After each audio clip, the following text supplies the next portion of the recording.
blazing paths, no rules to bind. Twisting chaos, two of a kind. The earth shakes, the speakers roar. Two stones.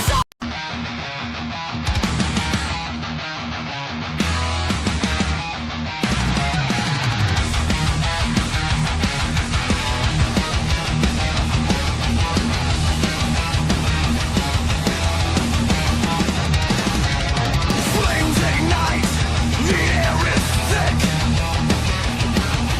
Two minds blaze, the clock won't tick. Marco laughs, Johnny screams. Must collide in smoky dreams. Too slow, time to smoke. Too slow, let chaos show. Laughs explode, madness reigns. Too slow, break the chain. Too slow, time to smoke. Too slow, let chaos show. Laughs explode, madness reigns. Too slow, break the chain.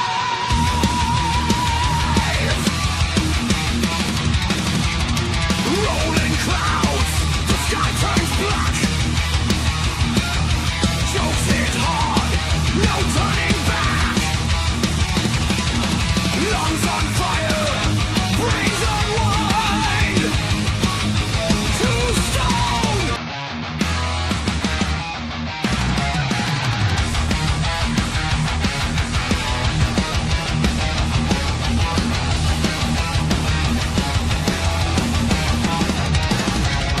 Flames ignite, the air is thick.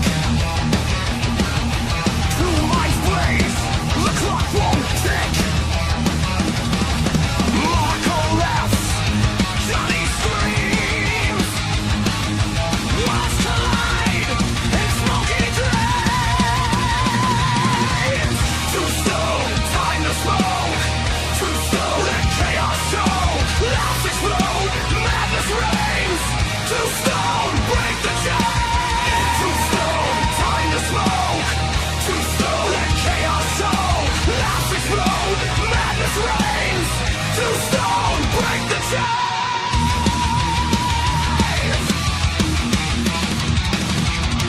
Rolling clouds, the sky turns black. Jokes hit hard, no turning back. Lungs on fire, brains unwind. Too stone, leave the world behind. Light it up, pass it on. Feel the vibe before it's gone. Too slow, time to smoke. Too slow, let chaos show. Laughs explode, madness reigns. Too slow, break the chain. Too slow, time to smoke. Too slow, let chaos show. Laughs explode, madness reigns. Too slow, break the chain.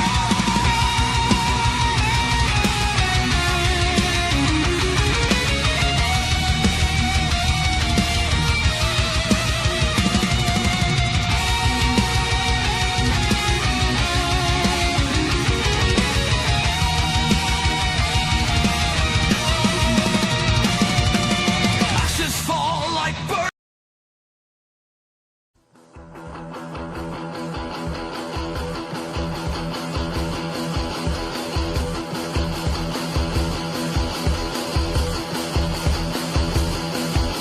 The moon is full and the stars are aligned and the sky is an eerie black.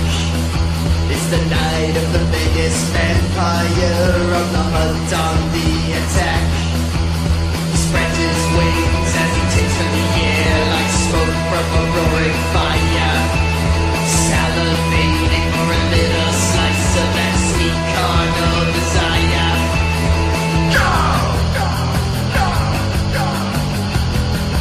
On your marks, get ready, set, go! On your marks, get ready, set, go! On your marks, get ready, set, go!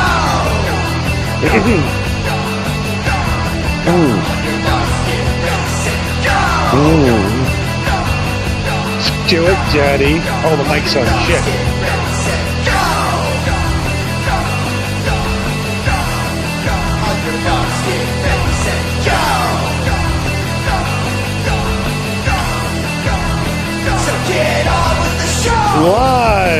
from Las Vegas, Nevada, and an undisclosed location in the Pacific Northwest of the U.S. of America, of the states in which we live in. This is TWO Stoned. I'm Johnny. And I am Marco. Welcome to another episode 103. I honestly didn't think we'd make it this far. I didn't think we'd make it to 50, to be honest, but here we are. I'm surprised we made it to 2. And then just left the joke there. That would have been awesome. But also, were you calling me Daddy or were you calling Rick Daddy? I was calling Rick Daddy. Okay, that makes a little more sense, but also weird. Yeah, I don't know. I got this thing where I call everybody Daddy lately, and it really, I like when guys are angry at you and they go, "Okay, Daddy, I'll stop it." Daddy. How's that working out for you? I've got 2 broken noses so far, but we're getting through it. So that's 2 less than usual. Yeah, I'm doing good. We're getting there. Doing better than this guy. Carpetbag. Well, then stop stomping around like a psychopath. I think after what you said last night, it would be a good idea. To make the judges panel more diverse. No one's allowed here! I don't think anybody can see it on the stream. Really? Oh, you can't see it, but the people can. Okay, that's good. All right, as long as the people can, that's what's important. There we go. Get out of my life, you piece of hard If I get out of your life, Perry, you'll be living under a bridge. And knock it off. I said if you gave me the finger again, I'm adding time, and I'm adding time. I mean, does he have some kind of weird death wish? He's psychotic, dude. He's got a legitimate head injury. I guess he's on probably disability, right? I think he was, but then he kept on going and spending money on like snowboards and like skis because he insists that he's a snowboarder, even though he's only went twice in his life and he has it tattooed on his arm. And so when he kept on buying shit for like snowboards and skateboards and stuff, his life insurance and disability shit was like, no, we're not going to fucking fund you. Plus reality, yeah, he's crashing hard. That's a mellow one. Yeah, that's pretty average, to be honest. That happens at least once every stream for Perry. At least once. I think Perry needs to smoke some weed.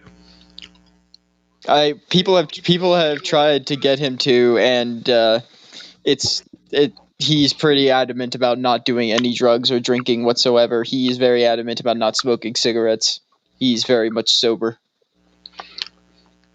God, how do you go through a life like that sober? I guess he used to be a junkie, but then he went sober. Oh, that sucks. Yeah. It stopped completely. Mm-hmm. That's when I went to rehab too. I think you told me the story about Ozzy. They put him to Betty Ford. They said that they were going to teach him how to drink. How to drink like a gentleman. Because your problem was you didn't know how to drink properly. They're going to teach you how to drink like a gentleman. Yeah. Pause reality is here. He's crashing hard. I'm crashing hard, I think, tonight. You can't be crashing hard. We just started the stream. I know. I did something really bad tonight. Oh, no. Let me find it. Tell you what's going on tonight. You know, I said I'm a hypocrite. I mean, I could have told you that, but go on. I really didn't. I grabbed a pre-roll tonight at the guy handed me one for free, right, as a sample. Okay. On the way up there, like every other day. Sure. And I just thought just handed me another pre-roll, right? Mm-hmm. So I smoked the whole fucking thing. And I look at it, and it's not just weed. It's weed and they call it hash, whole. Oh, it's packed. That shit's packed. So I look at it, We got a THC level of 55.7. So that's almost double what you normally do. What the hell? Why didn't you tell the guy that when you hand him that? I should have looked at it. I know. I don't think he knew that you. I don't think he knew that you wanted to strive for lower THC. Also, I don't think it really matters, does it? It's weed. It gets you high. This is just putting me in a different level than I'm normally used to. I can't talk. It's going to be a problem. It might also be the gummies you're smacking on. We got to get those in. You got to get something to perk you up. Stay awake. So we're here tonight. We are not too stoned yet, but when we are too stoned, we have to quit. That's in the contract. Yes. If we get legitimately too stoned, where either one of us pass out, then we have to quit. Now, we don't like to get political here. No. Should the President of the United States send out 126 tweets in 7 hours? I mean, what else is the presidential Twitter for? One tweet every 2 minutes for 7 straight hours. I mean, I like to imagine that he's doing that as he's like sitting at like congressional hearings listening to Nancy Pelosi bitch. You know what I mean? He's just sitting there typing away. He's like, oh, this fucking asshole. Who's got that kind of time? He's the president. He shouldn't have that kind of time. I know. What I'm saying? Yeah. All that fucking time that he spent tweeting about shit, he could have been like, I don't know, looking into actual policies and shit. I don't know. Tweeting just seems like a giant waste of time. I use it to advertise this show and my stream, and I barely use it for that. And, I try to argue with people on Twitter constantly, and they're just too easy. Yeah, because it turns out 60% of them are bots. Bots, and most people that have no idea what they're even talking about when they're posting shit. They're just reposting shit they heard from someone else. Exactly. Yeah, everybody's just chewing and regurgitating the same shit. Then when you call them on it, it's over. Oh yeah. They never talk to you again when you literally show the real person. No, how dare you point out? How dare you point out exactly what I'm doing? So yeah, I love to argue with people. That's my thing. I love it. I love to argue with my girlfriend. Sometimes I'd start fights with my wife on purpose. Maybe that's why women like you so much, is because you love to talk and you love to argue. I do. I can argue I could stay up for 18 straight hours arguing with anyone. It reminds me of a thing that I saw. I was like, it was just a picture of like some like high schooler or college kid or something, and he's dressed up in a suit with his fingers crossed, and it just says, there's no point arguing with me. I already know I was wrong 10 minutes ago. Now I'm just trying to piss you off.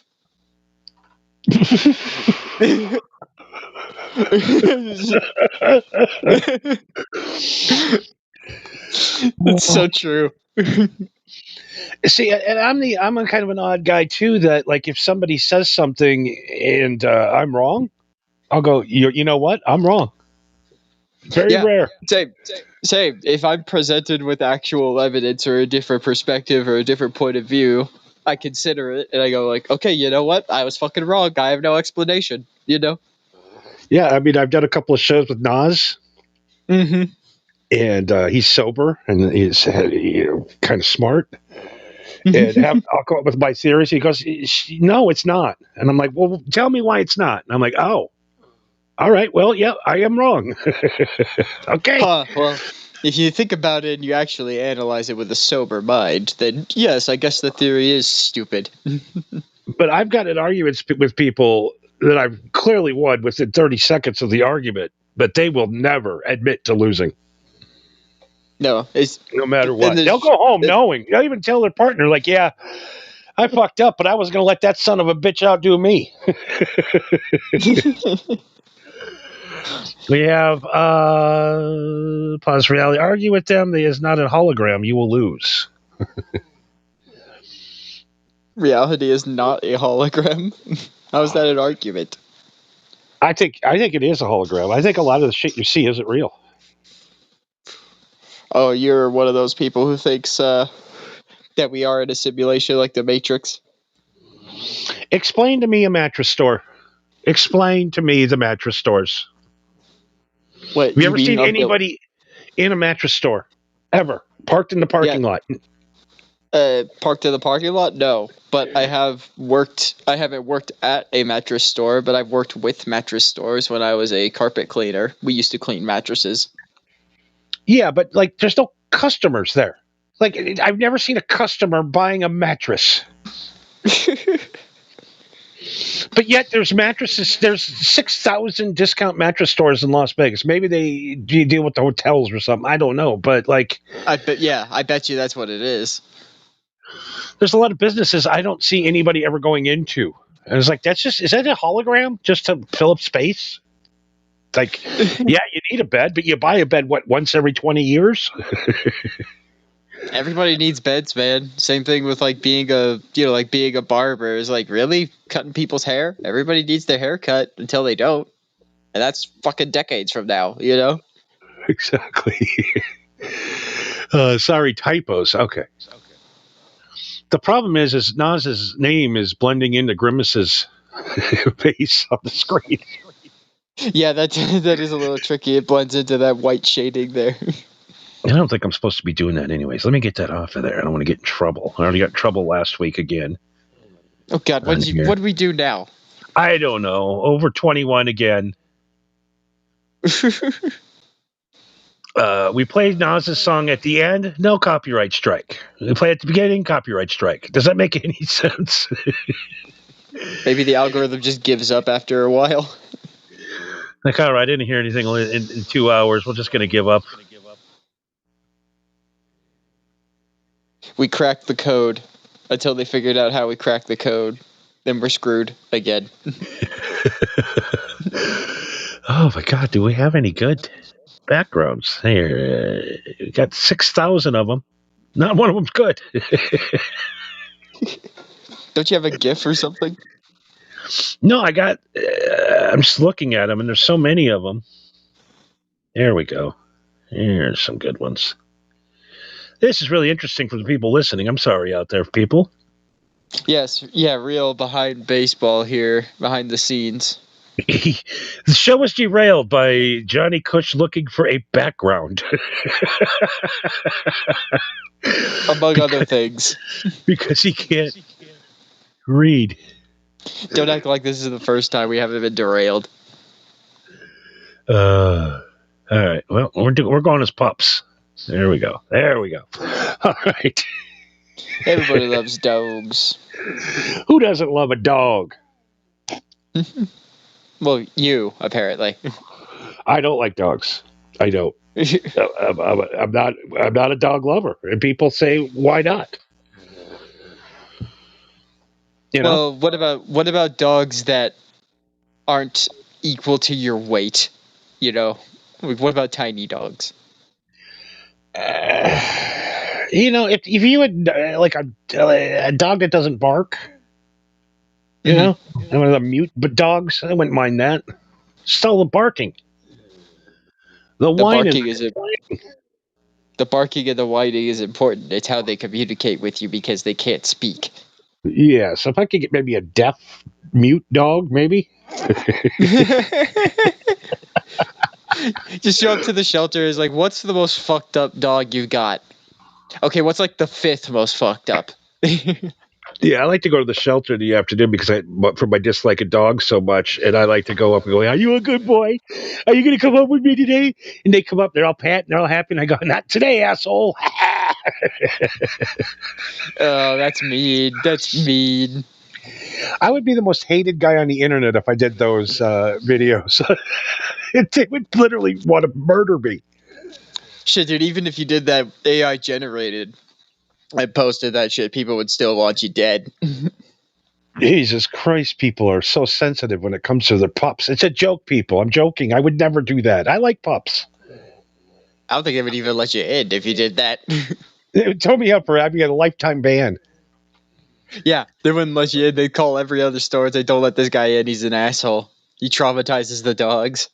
Yeah, and we're not going to revisit that whole puppy in the bag van thing from 12 years ago, okay? We're just going to forget that ever happened. I already forgot. Yeah, I didn't know it was a real puppy. And I'm sticking to that to this day. Let alone 3 of them. All right. We all have one traumatic story that happened to a pet. It's fine. Yeah. Too bad it was a rival producers. Anyways, we are live tonight. We're having fun talking about pups. I've been enthralled with this guy. I talked about him last night with the pup videos. Oh yeah, the guy who does nothing but stream himself with dogs. And I like dogs on film. I like, just as long as they're not around me, I'm fine. They like to bite. Yeah, if they're not trained properly, then yes. No, properly trained dogs that have never bitten anybody in the history of their entire life bite me. Maybe it's because they know you don't like dogs. They can smell it on you. They can smell your fear. Like, if I showed up to your house, you'd have to grab your dog by the collar and kennel him because he'd want to eat me alive. I mean, my dog's usually okay with people, but there has been like 1 or 2 rare occurrences in my dog's lifetime where someone came by and they didn't like him for whatever fucking reason, Yeah, I do get along really good with dogs on CBD. Yeah, the CBD dog food. Yeah, I love CBD dogs. They're chill, Well, yeah, because they're zonked out just staring at the fucking sun. Yeah, I've never been that loser guy that blew smoke in my dog's face. I hate guys like that. It's just so nasty. Yeah, it doesn't do anything for one. And number 2, it's just me. Again, that's just me. You're just blowing smoke in your dog's face for no fucking reason. It's not going to do anything. It's secondhand. And before you get on me, I don't hate dogs. I don't hate them. I just don't. I'm not a dog guy, and I never will be. You don't like cats either. No, I don't like cats. I hate cats. Cats are even worse. Do you even like pets? Yeah, like I said, Bluey, my beta fish. Okay, fish. You like fish. All right. Not a lot of fish. My thing is I don't like poop. Okay, so you just don't like cleaning up after animals. No, I don't want to clean up somebody's. I don't want anybody shitting in my house. I don't care if it's an animal or a human. Have you considered a pet rock? Yeah, I mean, I have a pet monkey that is possessed. He's possessed. Oh, that's what happened to the ghost in your house. Yeah, no, I bought him 15 years ago. I haven't changed the batteries once, and he still breathes. He breathes. He laughs once in a while. His kitten's little. I think he needs to finally get his battery changed. But the thing is, it's the first AI monkey. I have one. You have. So is it like a robot monkey, like those robot dogs, or is it like one of those cymbal clanking monkeys? Nope, doesn't have symbols, but it reacts to you. I have to get him. I got to dig him out. I haven't talked to him in a while. He said something that bugged me, and I just shoved him in the dirty laundry bin. He's in a box. I forgot that box. But yeah, I mean, people have robot dogs now.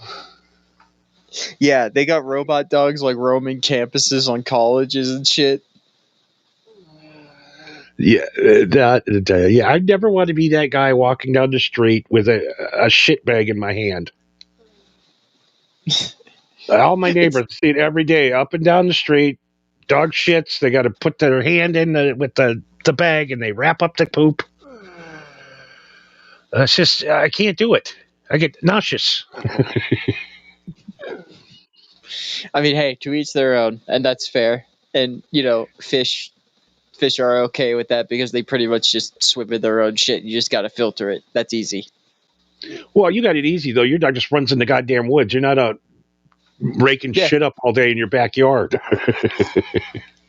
Well, I mean, now that it's winter and snow's on the ground, yeah, she kind of shits a little closer to the house because she pretty much just runs out, pees, shits, is like, all right, it's cold, let me in, Yeah, I ain't fucking around. I ain't no cold weather dog.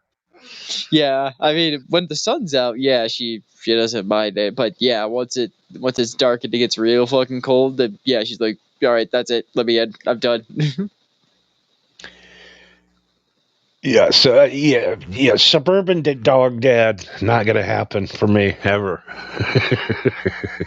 I mean, hey, that's fair. And again, at least you acknowledge that, where you just go like, I'm not ready to have kids. I don't want to have kids, and I can't because I'm not responsible enough for kids, and I'm not responsible enough for pets. That's fair. At least you acknowledge that, you know?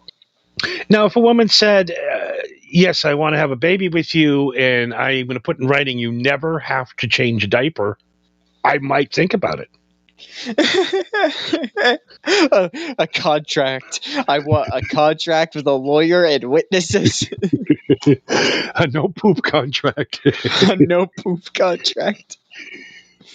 I'll do anything but change the diaper. I'll do everything else. I don't do poop.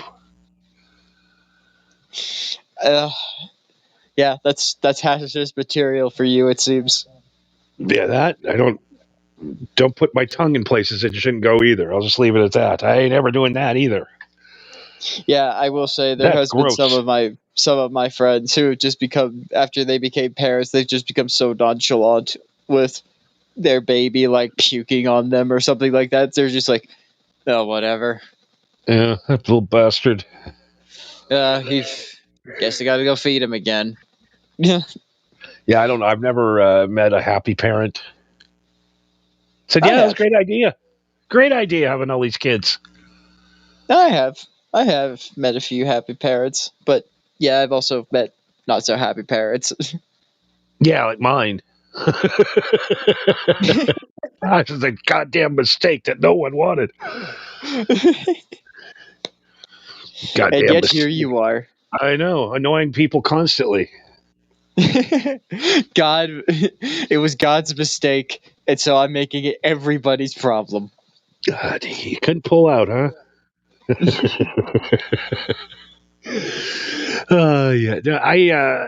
I just love the how dogs are getting high now. I think that's great that you can buy CBD at the pet store now. Now I'm wondering if the hemp ban will now hurt the doggies too. Now, if we tell people that doggies are going to be hurt by this ban, that law will be changed in a second because people love dogs more than people. Do you really think that the politicians are going to give a shit about if your dogs are high or not? Yeah, I think so. I think the dogs are more important than humans. I mean, there were more dog beds built last year than human beds for homeless people. Yeah, true. I was about to say we should get Trump's dogs high and see if that'll work, but then I remember that Trump is, I think, one of 3 presidents to not own a pet whilst in the White House. You know, Trump is. I'm more like Trump than more people are. Evidently, yeah. He doesn't want any pets. He doesn't want to deal with this. I'm the fucking president. I have way too much shit to do. I don't want a dog. Yeah, I mean that fucking that terror dog that Biden brought that bit like 18 Secret Service agents, and they literally had to fucking chip him out. Yeah, to get fucking stitches. That didn't he have like it was like German Shepherds, wasn't it? Yeah, just evil German Shepherds. Get Biden. There is nothing but hilarity during the whole Biden presidency. I mean, looking back at everything, it's funny. Everything he did was just so bad. It's funny now because now it's over, and I'm pretty sure he's going to die before he has the chance to run for president again. So it's funny to look back on it now, but during the time, it really was just 4 years of me, at least me, just going like, "Yep, that's my president." Evidently, our country was an airplane on autopilot with the pilot asleep the whole time. It was like shit. Yeah, it's just it was like every other week. Everybody was saying like, "Oh my God, Trump's gonna say something stupid when he was president." What did he say this time? When Biden was president, it was just like, "Oh God, what the fuck did he do now?" What did he actually say? What were those words that were coming out of his mouth? Still, one of my favorites is like, if I could describe America with a single word, it is. Like, he literally just fucking spouted gibberish at the goddamn podium. Because that guy was the president. And now we got another guy that's tweeting every 2 minutes. I think there should be an age limit from here on out of like 60 for the president. There have been people that have requested that, and for president, I don't know, because that position is temporary. You know what I mean? But I would say maybe an age limit for Congress and the representatives and shit like that. It would be nice to get some new people in there every so often. Yeah, Trump still thinks it's like 1965. He's just old. He grew up in a different time. He just doesn't understand what's going on. I think he's literally our oldest sitting president in U.S. history. If not, Biden was. Well, yeah, that's the thing though, is that Biden's only I think Biden was 2 or 3 years older than Trump, and since technically Trump became president after Biden, that would mean that Trump was older. Mathematically speaking, eventually Trump will be older than Biden was when he wasn't president anymore. So he would be the oldest president we've had in U.S. history. I'm just trying to think what, in my life, have I ever been what was I jacked up on? I could tweet that much. You got to be on the Adderall.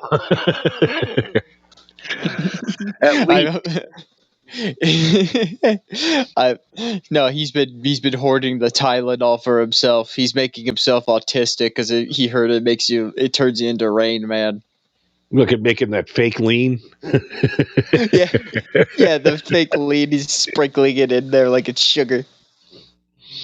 Oh my God! I laugh at Trump now. I don't get angry anymore just because he's an 80-year-old grandpa. Yeah, he's old. He's old as hell now. I'm sure he's going to die as soon as he leaves office. Go to a retirement center with a bunch of other 80-year-olds and see if you want them running the country. Yeah, where the fuck did Jimmy Carter end up? Just send him to where Jimmy Carter was. Give him Jimmy Carter's room. I don't even think Donald Trump would be able to get a driver's license right now. I mean, he can't because he's president, of course, but I'm just saying, with his age, isn't there an age limit to how long you can have a driver's license? Do you really think Trump has ever driven anywhere by himself in his life? No. I think he's fine. That motherfucker had a driver in grade school. Yeah, that's what I mean. I don't think he needs a driver's license. I don't think he's ever driven anything. Ever. I'm sure he's probably driven fucking race cars and stupid shit like that, my buddy Jason out here in Las Vegas, he is annoying as fuck. He's your buddy, 50, huh? 50, I think he's 51 years old. Okay. Won't drive. Never driven. New York. Really? He's always like, oh, we could just walk that. I'm like, that's 5 miles. No, I ain't walking 5 miles. Getting an Uber. You're paying for it. Of course I am. Yeah, that's how it works, asshole. Fucking, he does that shit. Fucking Jew bastard. I mean, Mountain Dew bastard, I meant to say. We all got that friend that you know is going to hustle you. You know what I mean?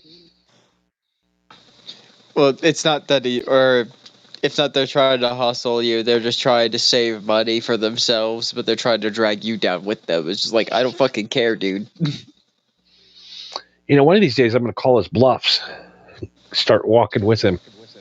Do you really think that you're going to walk with him? Like, that would be funny if you called him on his bluff and then you walked like 3 blocks and he's just like, all right, fuck it, dude, I give up. Like, he's just... Oh, dude, we can walk that. We could get an Uber and be there in 30 seconds.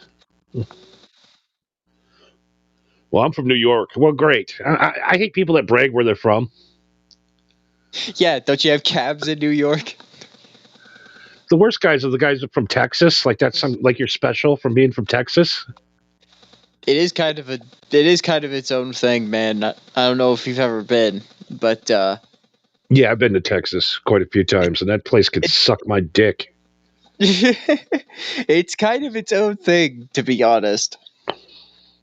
I lived in Laredo for 5 months. 5 months, damn. Yeah. What kicked you out? It. Fucking cowboys, rednecks. Just the dirtiness, the dryness. How else to describe it? The red dirt. So just everything. It's just like nobody there I liked, you know? There's just nobody there that was into the things I'm into. You know, I like rock and roll and, you know, partying and having a good time. They like country music and shooting people, you know? Not my thing. I don't I know there's places in Texas like Austin that are cool, you know, they got music and all that shit, you know. Right. You go to Dallas, oh my God, that's the douchebag capital of America. That's what I've heard, yeah. Every single guy's got a lifted truck, a cowboy hat, cowboy boots, turquoise jewelry. Oh God, no. Not the turquoise jewelry. And it's just douchey. I don't know how to explain it. They got Deep Ellum is cool, where it's like, you know, a block full of bars that have live music all the time. But other than that, ugh. Yeah, I don't know why you're so proud of that. I'm from Texas. Yay. What are you proud of? Well, I could drink a beer in my car. Wow. Well, for one, I think it's our largest state. Other than maybe Alaska might be our largest state, but it's fucking Alaska. There ain't shit in Alaska. And also, the population of Texas alone is 2 million more people than the population of Australia. Yeah, I know. It's big. It's huge. Yeah, marijuana's still highly illegal. True. You know? It's just, I hate going to places where I got to worry about going to jail. Yeah, you got to be in sober mode or pretend to be sober mode. Oh, my God. Yeah, you just can't, you know, roll around with some weed in your car. Nope. Riding dirty. Or smoke it in your hotel room without the cops coming. Yeah, someone's got a fucking narc on you because they can smell it. And I've been to every sketchy place in America because I used to be a drug addict. I've been to every sketchy place in the world, the scariest, most dangerous places. And you know, the one place I've ever been scared in my life was? Houston. That place is a fucking train wreck. That is scary. I've heard some interesting things about Houston. It's like comparable to like Detroit. We ran through every time you run into a town, you always end up in the worst part of town for some reason. You ever notice that? Yeah. Paz will be lurking, but not saying much for a little bit. Okay, man. Do your thing. No worries. Yeah. You lurk. I like lurking. I'm a lurker. Oh my God, we are Two Stone with Mako and Johnny, and of course the great Paz Redna tonight. Paz Redna? Or Paz Reality. Pause Brenda. That's gonna be my new name. We'll go Pause Brenda. That's the parody profile you need to make of Nas, where you do like the shittier version of what he does. It's all AI generated. Get he said. Oh god, AI bullshit. They played Vince Neil's vocals isolated. Oh no! Oh my god!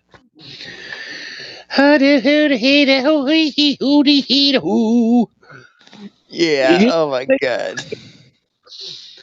And coming to the speakers, though, are words. It's all AI generated now. Now AI is taking over live bands. Of course. Why wouldn't they? So when a singer now sings,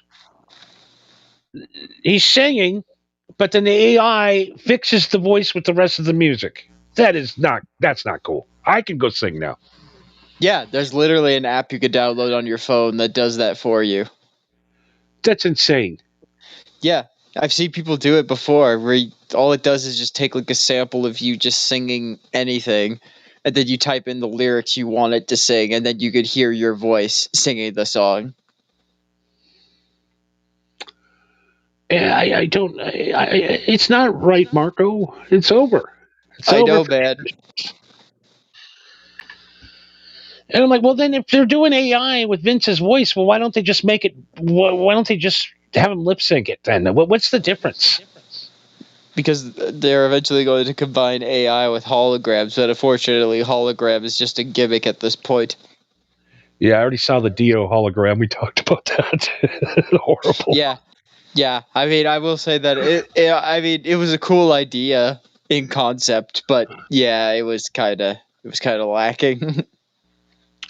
Yeah, I hate these stupid what do you call them? Tribute shows like Michael Jackson, or the Kiss bands, the Van Halen cover band. I hate that shit. Why do people like fake stuff?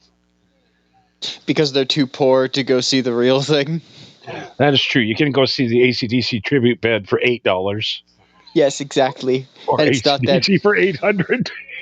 Yeah, I guarantee you a vast majority of people who play guitar, some of their first songs they ever learned to play was an AC/DC song. You know what I mean? Yep, I can play Highway to Hell.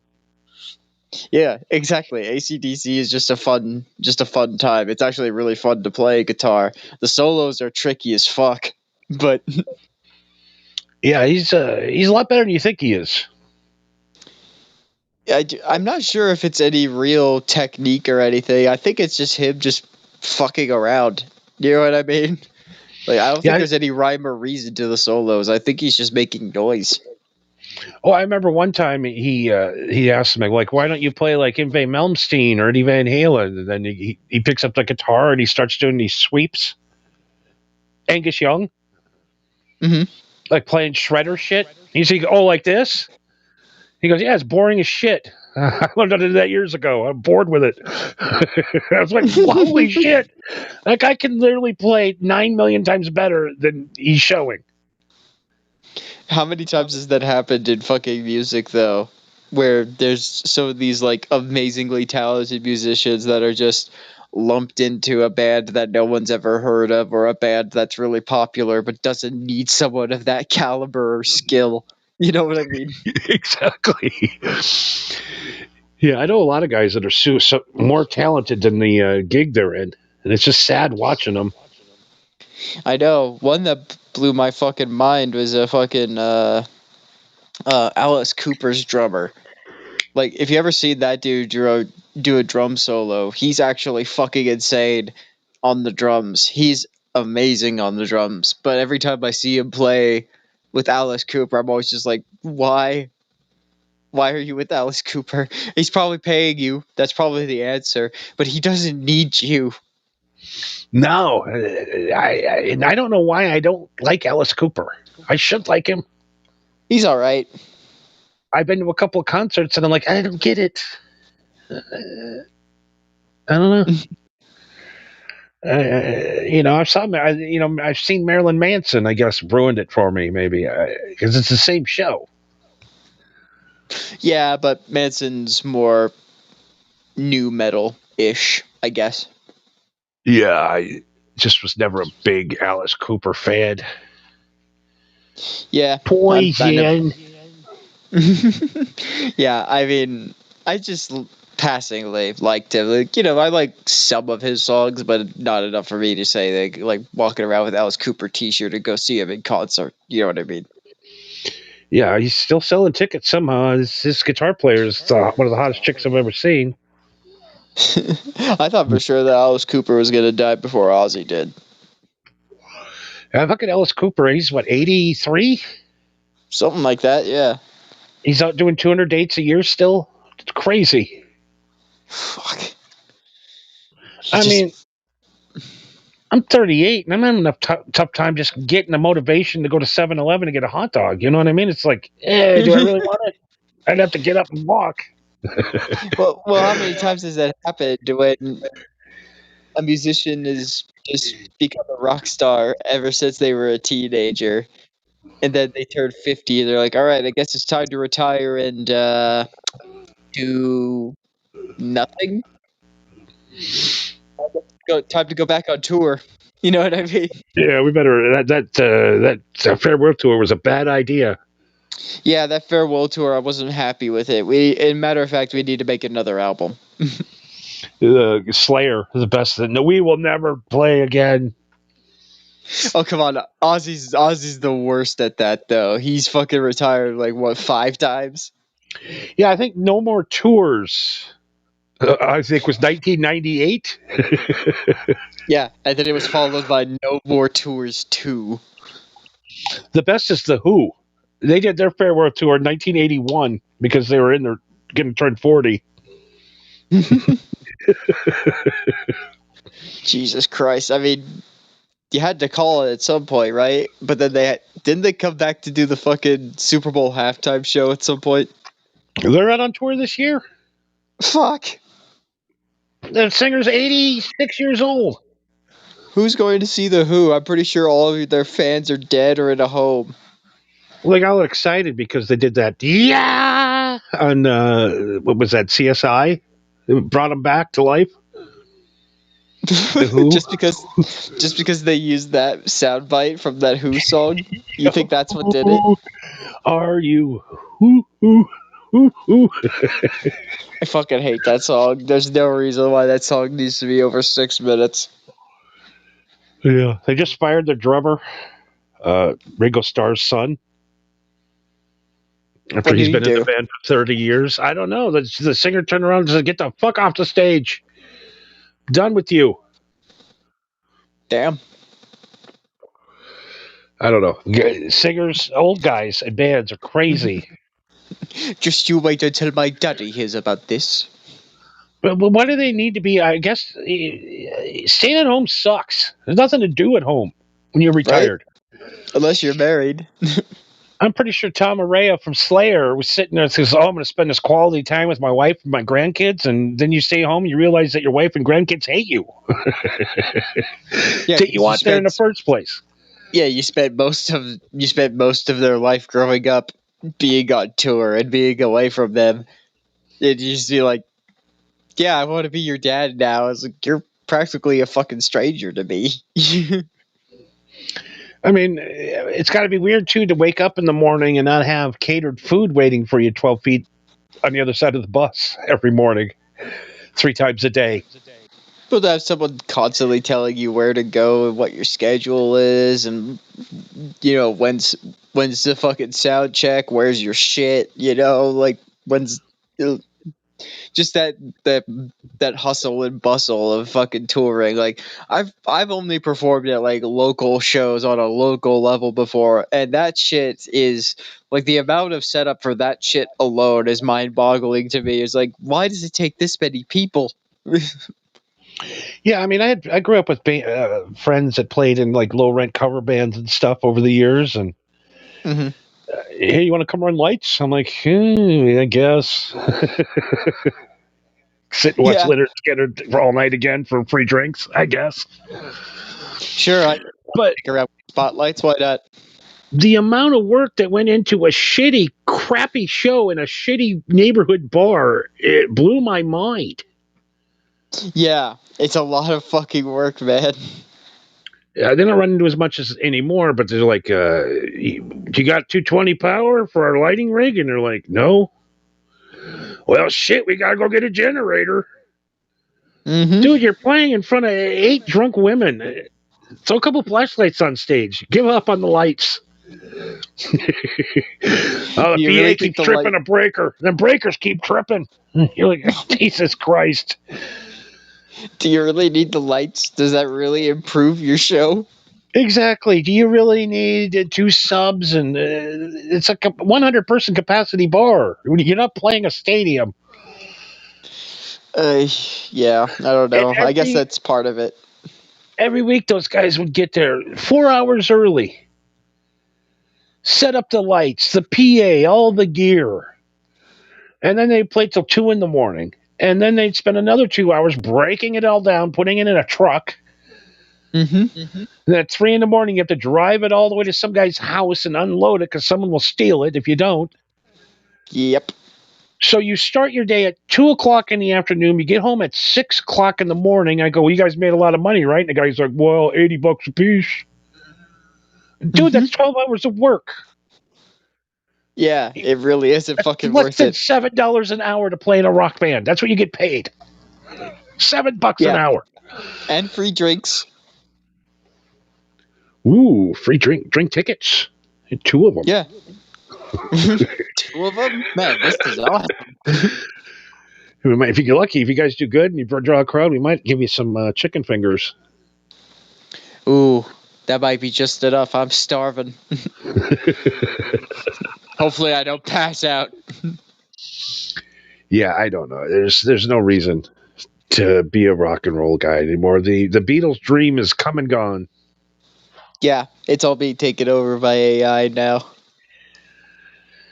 It's been pretty much, I don't know, pop music hasn't been real for 30 years anyways, but, Milli Vanilli got in trouble for doing what everybody's doing now. Sad. What happened? What happened to Milli Vanilli? Well, they got canceled. They took their Grammys.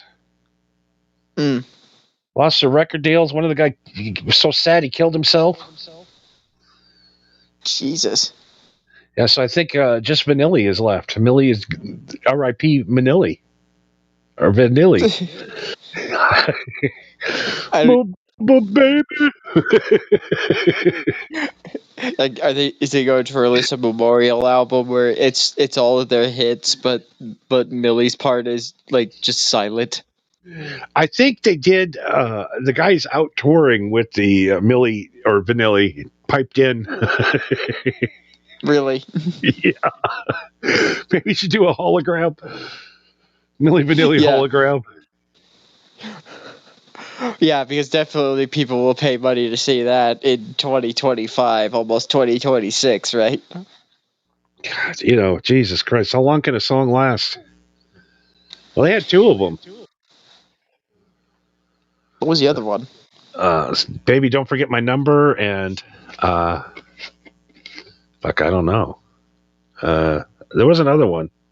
Maybe 3 of them even. Obviously, you're more well-versed in the... No, I just watch Behind the Music. That's the only reason I know anything about Milli Vanilli. Oh, that's fair. Oh, Jesus Christ. So we are live tonight. It is Too Stoned with Marco and Johnny. We are not too stoned yet. We are just getting into it. I'm starting to wake up finally. Thank God the edibles have kicked in. Kicked in and erased the nastiness of this hash hole. The hash hole that sold you this hash hole. So, we got things going on out there, buddies, and we're rocking and rolling and smoking and going all night long with everything rolling, baby. You know how we do it, we rizz it up. What? Where's just like my buddy, where's the thing? God damn it. All right. Drum roll. My buddy Trumpy. If I could, you talked about Elon Musk. You had him in dinner here in the White House. Is he now back in your circle of friends? Well, I really don't know. I mean, I like Elon a lot. He was a very, he really helped me in the election with his endorsement. He felt strong. Aw, they're We had one friends problem, again. Everybody have to have an electric car, and he makes electric cars. And yeah, I think we get. What the fuck does that mean? You know what that means? That was a little jab on taking the electric car rebate out of the tax code. Mm-hmm. You know, if Kamala was president right now, Elon Musk could be selling a lot more cars. You really think that Kamala would give Elon Musk any sort of fucking grace when he advocated for Trump so hard? Oh, I'm just saying if he would have advocated for her the way he advocated for Trump. Oh, I see. Okay. Well, maybe. Or she would have just fucked him over like they always do. No, the investment, I think, would have paid off a lot better if he would have went with the Democrats. Just because they're got such a hard-on for the electric cars. So when you buy an electric car, you got a big tax credit, like $10,000. Mm-hmm. And you could literally lease a Tesla back in the day for like $89 a month. Don't they have some sort of plan like that? Like, I'm sure they have some sort of plan like that where it's like $200 a month or some shit like that. I don't know. I haven't looked into it. Yeah, all that's gone. So, you know, everybody would have still loved the Teslas that they were driving. I had one for a week. It was great. I loved it. Why? But what happened to it? I sold it. Why'd you sell it? Because I made a lot of money on it. Okay, well, that's fair, but was it worth selling it to get another car, I guess? Yeah, I mean, I don't like the charging thing. I don't like electric cars. I didn't want to spend $10,000 to get my garage converted to an electric, you know, with the Tesla box and all that bullshit. Well, that might be part of why it's not tax deductible anymore, is because you have to fucking install a bunch of fucking shit into your house. It's crazy. It really is. I'm surprised. Actually, I did see one video. I'll see if I can find it and send it to you. But it's this one dude who's like pissed off everybody because he managed to build himself a hybrid Tesla truck. Really? Yeah, he built himself a hybrid Tesla truck that runs on both gas and electricity, and when he uses the gas, it spins the alternator, which charges the battery. You know, like the way it should be. Like it should be, right? I honestly don't know why hybrid cars aren't more of a thing. That seems like the optimal way to go, at least in my mind. You know? Yeah, it is the way to go. You don't have to charge them like crazy. That's the thing. I'd have to drive the truck to Target and sit there for 3 hours and wait for things to get charged. And the other thing is it was too big. What model was it? The Cybertruck. You had a Cybertruck? Yeah. Goddamn. All right. Well, yeah, it's a Cybertruck, so yeah, it's pretty big. It's badass. It's the fucking fastest car I've ever driven. It was the most comfortable car I've ever got, but I don't like it. I didn't like the charging. That's okay. That's fair. But did you sell the truck? I think. Well, what I should say was after you sold the Cybertruck, when did you see the Whistle and Diesel Cybertruck destruction video? Oh, that was way before. I just sold it like a week ago. So you're telling me that within the span of a week, you bought a Cybertruck and sold it? Yeah. I bought it from a guy who hates Trump. And everybody that he knew was giving him shit for having the truck. And he says, I don't want to. He didn't want to list it. He didn't want to. I go, how much cash will you take? And I paid him in cash. And then I doubled my money. I mean, hey, Yeah, I can respect that. You flipped a car and doubled your money. Yeah. Because of Donald Trump. Thank you, Donnie. Yeah, it's the Larry David baby. He puts on the fucking MAGA hat so that people leave him alone. No, it's the greatest vehicle I've ever owned. But the insurance was crazy on it because everybody's, vandalizing them still. Yeah. And if a Cybertruck happens to catch on fire, that's an electric fire, which that's objectively worse. Hey, do you want to know the number one reason I got rid of the Cybertruck? Because I'm gonna guess because it's ugly. It is ugly, and I'm a pothead, and I'm paranoid. I'm paranoid. Okay, I'm going to be driving that thing, and that truck's just going to drive it fucking self right into a goddamn cliff or off the goddamn Hoover Dam. Yeah, I don't blame you for not trusting a car that has a computer in it. Even though a lot of cars have basic computer systems inside of it, I still don't fucking like it, even though I have to. You know what I mean? Like, literally, Elon Musk could kill 100,000 people in 10 minutes with his cars. Like, there's 100,000 Teslas out at one period of time that he could wire to explode or run into each other. Literally, if he was evil. If he's Joker-like. Well, considering that he's extremely rich, it's more like a Lex Luthor move. And I don't have a reading on him. I don't have a reading. I don't know if he's good or evil. I don't have. He's neutral. He just seems to me to be the greatest thing to human civilization since Nikola Tesla. But then the other part of me goes, if he's evil, he could take us all out at one swipe. Right. But wasn't that also kind of the same with Nikola Tesla? Like, if he was evil, imagine the shit that he would have come up with. Why does nobody know about the time Nikola Tesla blew up Russia? What do you mean, blew up Russia? He blew up Russia with a Tesla death ray.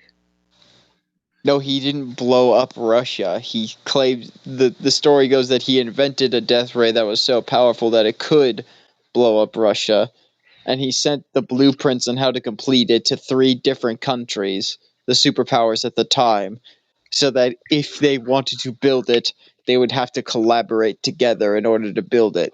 But that's how the story goes. I don't know if that's true or not. No, he actually built it and set it off, and it blew up Siberia. And there was nobody there. They just recently uncovered that. It's like newly uncovered shit that they've come up from Russia through the KGB that they've let loose over the years, and how that there was a giant crater blown, and any type of civilization was just wiped out. Any animals. Wasn't there also a giant ass fucking meteor that crashed in Russia like a few times over the past few years? That's the thing. They blamed that on a meteor crash hitting that, and it wasn't. It was the Tesla death ray that blew it up. But to this day, they claimed it was a meteor, but now they finally figured out that Tesla did it. And who is they that you read this from? Just online. I saw it on TikTok. Yeah, that sounds like incredible. No, I researched it. No, Tesla did actually do that a couple of times. He blew up Colorado at one point almost. But he couldn't blow up Denver, huh? Denver's still a shithole. It's always been. Yeah, Denver. Yeah, he hit it with a death ray and nothing changed. Denver is the weirdest place on Earth. I've never been. Actually, no, that's not true. I've landed in Denver airport, was stuck there for a few hours, and then left. That was it. You gotta know where not to go in Denver. If you know where to go in Denver, Denver is the most awesome place in the world to visit. People are the most coolest ever. But then if you get into the wrong part of town, it's like literally hell. Yeah, you also got to have money. Yeah, you got to have a lot of money. You got to get them ski buddies. Yeah, exactly. Ski buddies. I like me some ski buddies. Just like Perry Caravella. Yeah, he likes to go skiing and snowboarding, allegedly. So, Elon, I'm still giving you a thumbs up. I still think you're a good guy. I don't care what Trump says about you. And I second that motion, and I'm not saying that just because I am contractually obligated to say so as a loyal Starlink customer. You know, I did tag Elon tonight for the broadcast. I wonder if he's listening in. Maybe you could send us a chat, Elon. Yeah. Could you send me a chat with $1 million in it? That'd be great. Yeah, that'd be awesome. We wouldn't have to do this show every week. Yes. We can extort you to not do this show anymore if you give us $1 million. That you give us $1 million and you got to pay Rick and Bruce $2 million to pay us out of our deal, but we're good. $4 million, pretty easy for Elon. You're making $1 trillion next year. You're all right. Yeah, and like I said, I'm already giving you money, so that's worth something, right? What else is what has Elon done that's bad? I don't know. I can't figure it out. Well, his dad made his fortune from a lithium mine in South Africa that is considered a blood mine that uses child labor. Trying to maybe make up for it, or is that why he's having so many kids for the labor? The ones that, those are the ones that we know. The ones that failed him were thrown into the pit. All I know is Elon walked into the White House with 2 regular eyes and walked out of the White House with a black eye and never came back. Yeah, that little spat that they had for a while was really fucking funny to watch. It's like these 2 grown-ass men are arguing like a bunch of high school girls. Yeah, I think Elon really thought he was going to change everything and give everybody their money back and be the hero. And yeah, and he gets in and he goes, well, why are we spending this? Oh, don't worry about that. Well, what about all this money we're spending? Don't worry about that. People have been ripping off the government forever. And you can't. And if you stop them from getting their free checks, they'll murder you. And if they can't murder you, they'll murder whoever they get their hands on. They like murdering. They like it. It's a lot of fun, apparently. Yeah, I wouldn't know. Like murder. Well, at least you're honest. I'd be up for a little murder today. I don't know about you. Jesus Christ, poor Elon. His goddamn rocket exploded again. The 16 pieces. He keeps blowing up rockets. I mean, that's like $1 billion every time one of those blow up. You know what I mean? Oh, yeah. It's like the dad that can't afford fireworks but spent too much for the 4th of July and just watching it blow up. Oh, there's $1 billion I don't have. Yeah. Well, what do you mean? That's a good dad. He's like, we're gonna take you to a cool location where we can see all the rich people spend all their money and shoot it into the air. And meanwhile, we're over here fishing, watching it for free. That's the way to do it. Yeah. You know, everybody went home with their fingers. Yeah. Everybody went home with their fingers. Although, what's a little fireworks and pyrotechnics without a few scares here and there, some singed eyebrows, some first-degree burns. Yeah, missing fingers sometimes. Yeah, I mean, bitching about a first-degree burn is like bitching that your pussy hurts. Yeah, you got burned. It's fine. It'll be fine. It's like road rash. It'll be done and over with in a couple of days. 2nd-degree burns, like, okay, yeah, that shit sucks. That's gonna hurt. 3rd-degree burns. Sorry, bro. Yeah, 3rd-degree burns. Like, yeah, we fucked up. We gotta take you to the hospital. This is bad. 3rd-degree burns equal criminal charges. Yeah, criminal charges. Yeah, I'm not even sure we could take you to the hospital. I'm gonna get charged with something. I remember listening to the singer from Puddle of Mud. He was on with Eddie Trunk. And Eddie Trunk goes, so what are you doing? He goes, man, I just bought a bunch of fireworks. And he's like, yeah? How many? I bought $12,000 worth, and I got them in this minivan that I rented. When are you going to shoot them off in a couple months? Well, where are you going to store the fireworks? You know, it's got to be in a cool, dry place so they could light up. He's like, I didn't think about that. So they're just in the van. And you hear the guy he goes, yeah, he's got $12,000 worth of fireworks, window wide open with a Marlboro in his mouth. I don't think this is going to end well. What the fuck? So there's a new Puddle of Mud video of him shooting off all his fireworks. What is wrong with that guy? I just imagine him with like a Bud Heavy, Marlboro Red, just got done smoking a bong in the console, $12,000 worth of fireworks in the back of a minivan, and one ash lights it all up. And I've only bet that there's a lit cigarette lighter that popped out of the dash and is just rolling around on the floor. The singer from Puddle of Mud literally is white trash. There's no other. He really is fucking white trash. Every time I've ever seen him, like in interviews or at live shows, is like he really is just fucking white trash.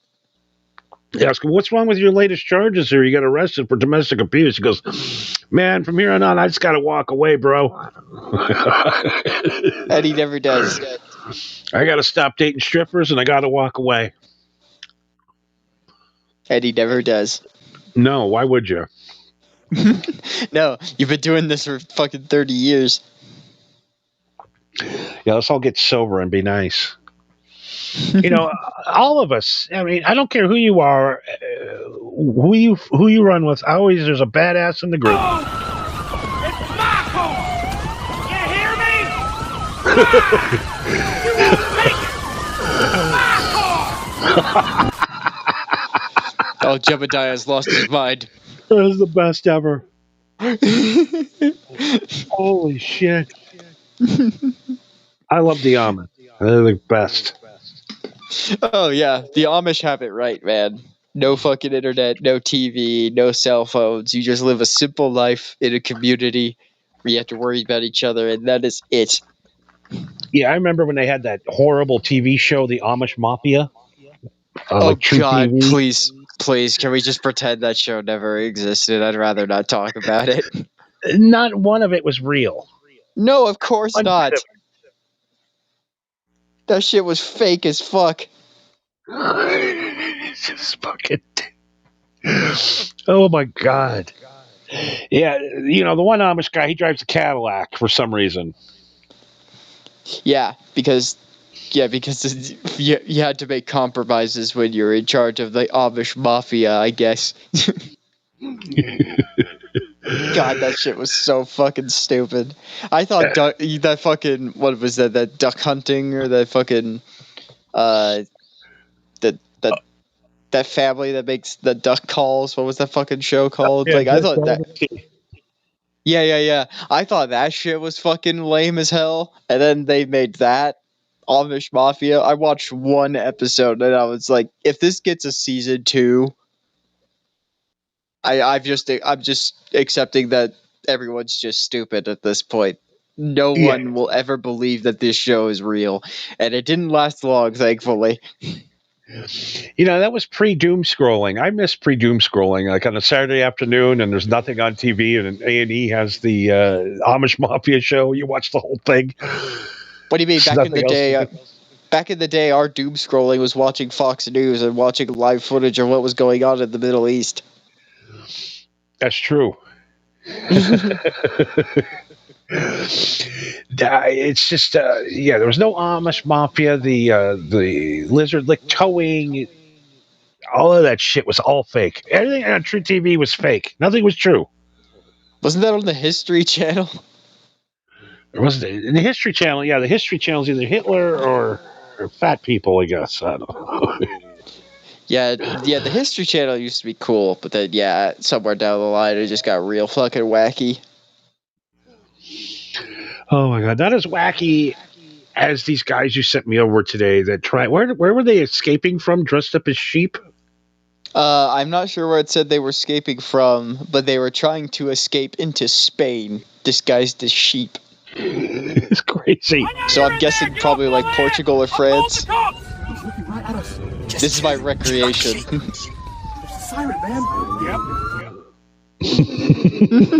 That's up as a sheep to get across the border. Just chew like a sheep. You know, they could do a better job on the costume. You know what I mean? Yeah, they could have at least paid. Black. Yeah, I mean, they had one black dude, so he was pretty much okay, but the other two just blew their cover. You needed to paint that shit. Why not just make a sheep head? You know, like a furry. Yeah, that probably costed money. They already spent way too much money on those costumes. That shit looked expensive. If I could spend it 3 weeks stealing sheep fur, or the ones looking. I can't imagine pretending to be a sheep to try and sneak into a country. Sheep are fucking stupid. They're disgusting.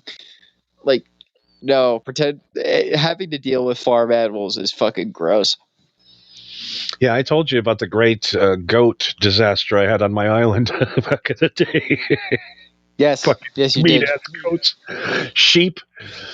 I mean, a lot of people don't know the difference between a sheep and a goat. Yes, a goat is what gives you concussions. Sheep is what gives you wool. What an animal. Yeah, what are we going to do? We're just going to shave you once a year. That's all you got to do. We're just going to hang out. We're going to feed you every day. We're going to shave you. That's your life. They shear the sheep more than once a year. I think it's at least like 2 or 3 times a year. But yeah, it's just this stupid creature that does nothing but eat grass, grow this wool that we use to make into clothing, and some of them and it's not even like we do it because we need it or something like that, or it's hurtful to the sheep. If you look up pictures of sheep that are like overgrown and they haven't been sheared in like a year or 2 years, they just turn into like a giant poofy afro with legs. That it gets all knotted up and natted and it hurts. Yeah, sharp on them sometimes. Yeah, they can't even fucking walk because it's all fucking knotted and matted up and shit. It's all covered in mud and dirt and twigs and like, yeah, they need that shit sheared because they would be they'd be useless. They'd be left out to die. So yeah, I mean, and it's amazing. 300 or thousands of years now of using wool for clothing, and we still haven't found anything that's really better than wool. We tried cotton and then we went to war over it.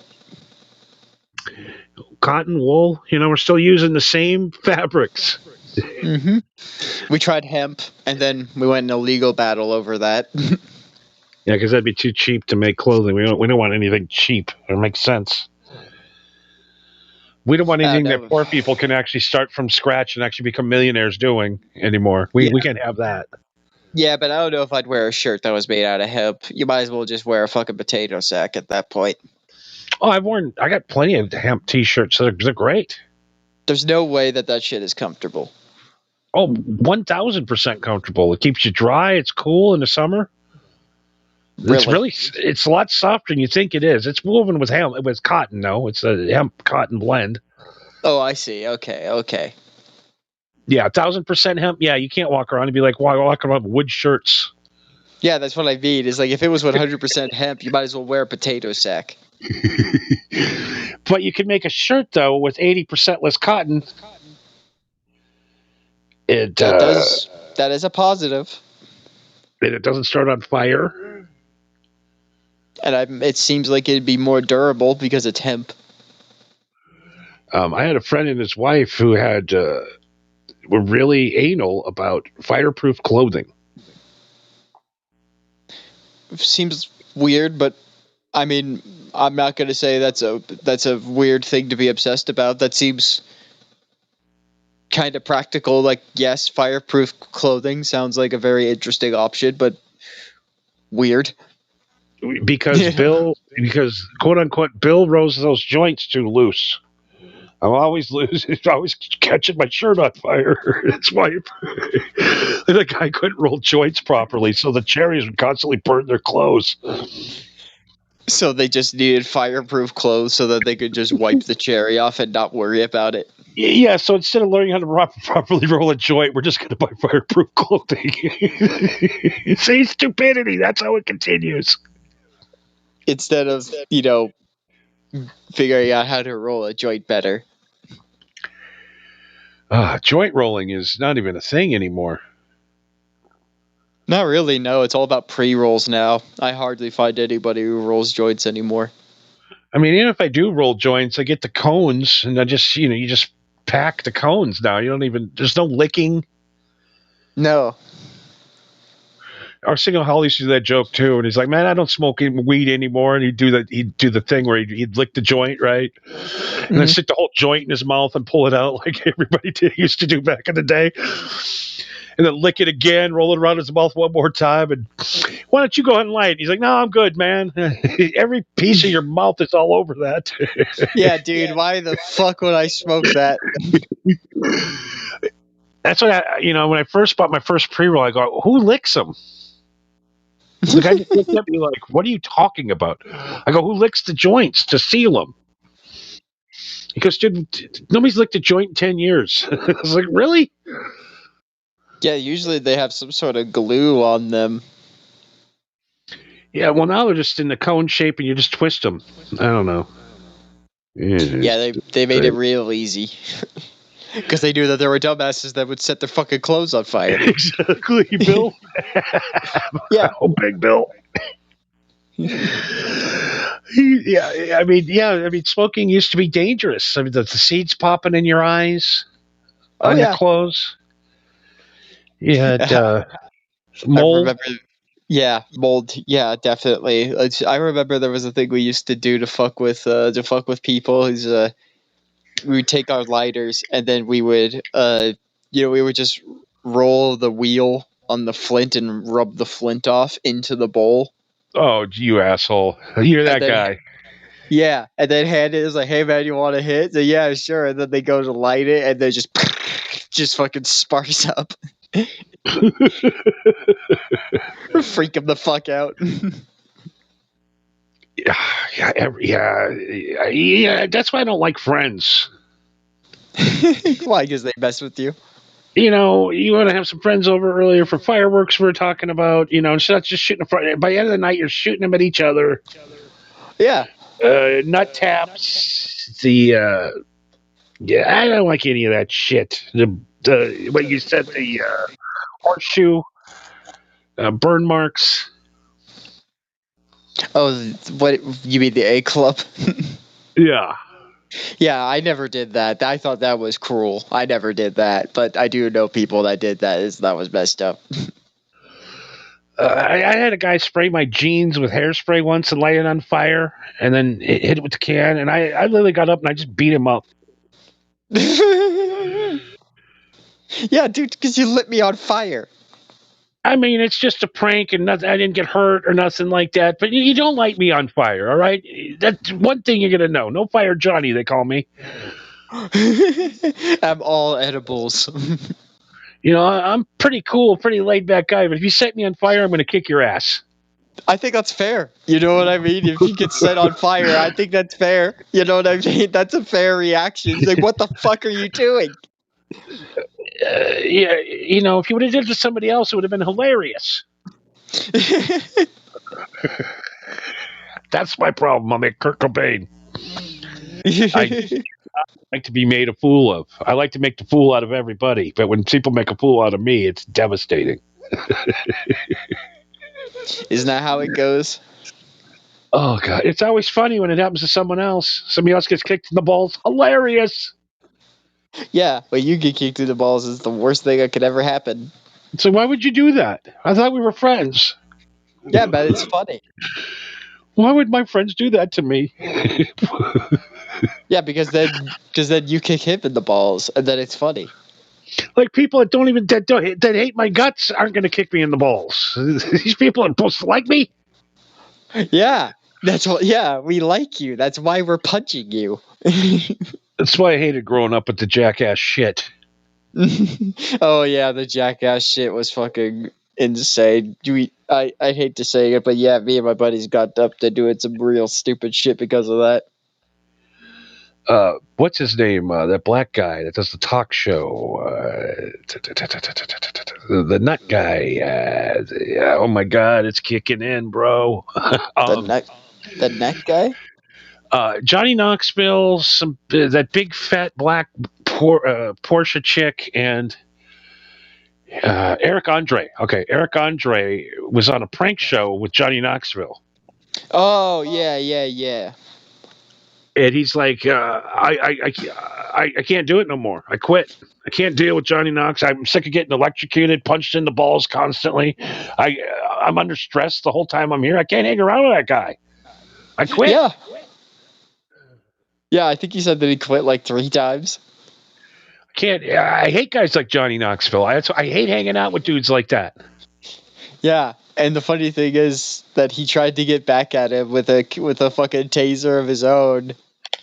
And tased Johnny Knoxville like in the middle of an interview, and he said that Johnny Knoxville just like turned and looked at him like he was the Terminator, and he just grabbed his wrist and pulled the fucking taser out of his hands, and then pulled another taser out of his pocket, and then chased Eric Andre with 2 tasers out of the studio.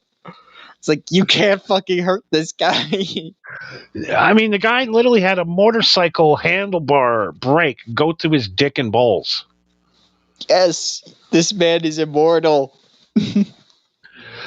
Yeah, that's why I don't have a lot of guy friends. I like to hang out with the chicks because you know what? Chicks don't do that to you. No, they don't hurt. No, they don't hurt. I mean, some don't. Yeah, they don't like to hurt you physically. They like to hurt you emotionally. I've dated a couple of chicks over the years that are always punching you. You ever have one of those that are always punching in your arm or in the leg or coming up smacking you upside the back of the head? And you're like, what are you doing? Stop it. Yeah. I did know a chick, not one that I was dating, but I did know a chick that would constantly like punch me in the arm and do shit like that. And then one day I was just like, do you have any idea how fucking hard I can punch you? Why do you keep doing this? And she's like, oh, come on, you can't punch that hard. And he's like, really? And so I grabbed the fucking throw pillow, gave it to her. It's like, okay, put this, hold this up and put it against your chest. And I just did like a quick jab. You know what I mean? Like, I wasn't even going full power. I just fucking jab right to the chest, dead center, in the throw pillow. And she just fucking collapsed onto the couch. I was just like, I wasn't even trying. Yeah, I just don't understand. It hurts. But you got to be a man and pretend it doesn't hurt. But I mean, my arm, at a point, is just like my arm hurts constantly now because of you. Well, yeah, and also it's just because that's how my brain is programmed. Where like, if you get hurt, you swing back. That's just what you do. But then when you go to swing back and realize it's a woman, you're like, don't. You know? It's just, those are just love tap. No, I'm going to love tap your ass right into the ground, bitch. Oh, yeah, I'll show you a fucking love tap. Make you dig your own grave. Not that far, Jesus. I never understood guys, too. It's like, if you're going to kill me, you're going to dig the fucking grave. I ain't digging my own grave.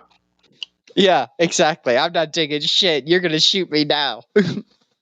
I know the ending is going to be you shooting me, so I'm going to save you the work. Yeah, you shouldn't have given me the shovel. I'm going to attack you with a shovel now. What do you think? I'm going to talk my way out of it by the time I get to the 6-foot mark? Yeah, I'm not going to give you the fucking satisfaction. You're digging this hole, asshole.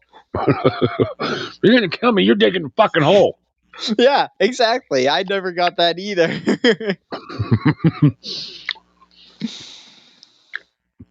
Sorry, I just had to swallow something. My pride.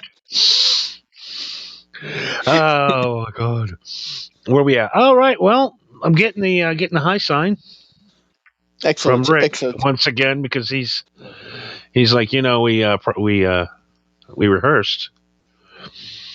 You know, We did. Do you call it a rehearsal if both guys doing the show don't show up to it?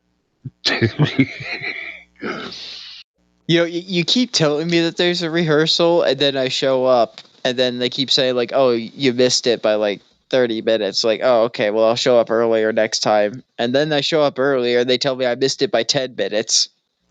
Yeah, they keep billing us for rehearsals, but neither one of us go to them.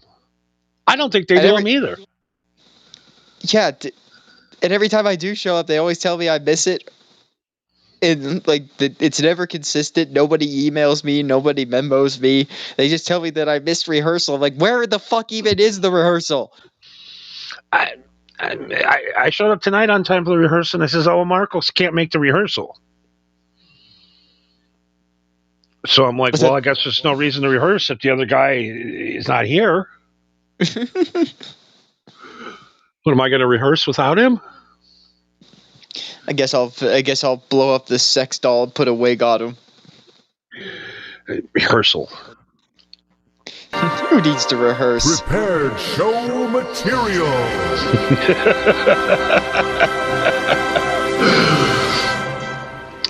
Yes, we just don't get super baked here and just wander along through a night without prepared show material, folks. Yes, we have to have some prepared show material at the very least. So last night we had a bittersweet night. We got 6 days to watch it. Yep. Over there on Twitch, Marco V193 on Twitch. Unless you're me, I can't watch it there, but everybody else can. Still don't understand it, but whatever. Last night we went and finished up Dead Space Bittersweet. Yes. Because next week we're going down my territory, and I'm so excited. Yes, you have been a surprisingly very good boy, and you have been very patient and dealing with the games that I enjoy. So I figured I'd give you something that I know that you would enjoy. But yes, we have finally concluded our run of Dead Space, and I will make a compilation video of our run of Dead Space. But yes, just in case you don't have Twitch yourself, I managed to make some clips of what you have missed. That, and then coming up shortly on our program, we're going to do a recap of the Mass Effect playthrough. Yes. The whole entire thing. We're going to sit through and watch the whole thing together. Mm-hmm. Once again, coming very shortly here. Yeah, like a commentary track, if you will. Yeah, very excited. Then after that, we'll do the Dead Space, which we finished up last night. Like I just said, I am hawking high, bro. Dead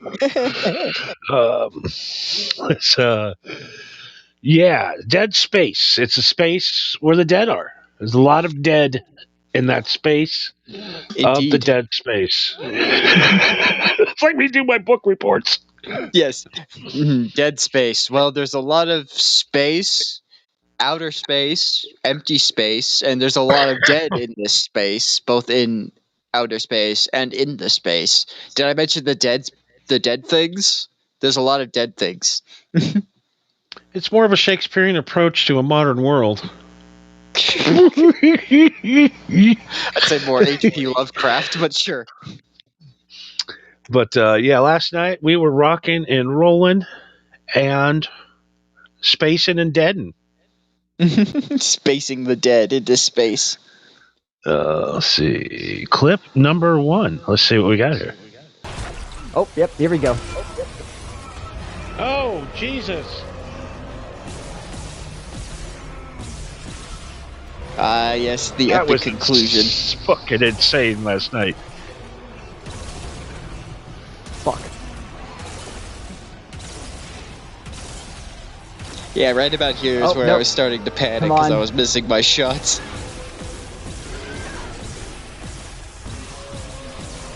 He's got you grabbed by a tentacle. You're still did I fail? Hanging no, I upside think down. I got him. Yes, I got him. Oh, fuck. Oh. Yes. Like a centipede. Oh, I thought I was gonna get turned into giblets for a second there. That was real fucking close. Look at how fucking huge that thing is.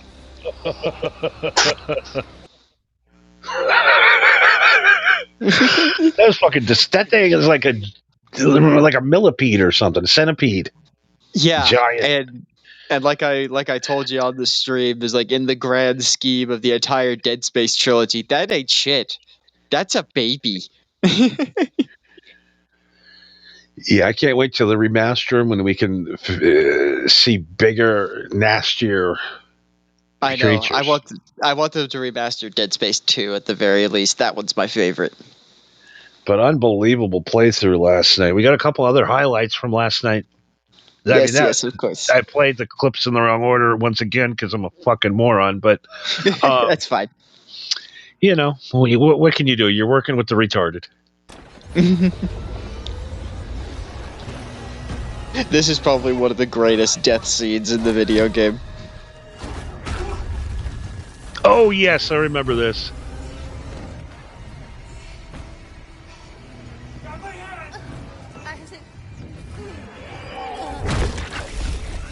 Oh, ho, ho, ho. That was awesome. Oh, smushed her like a bug.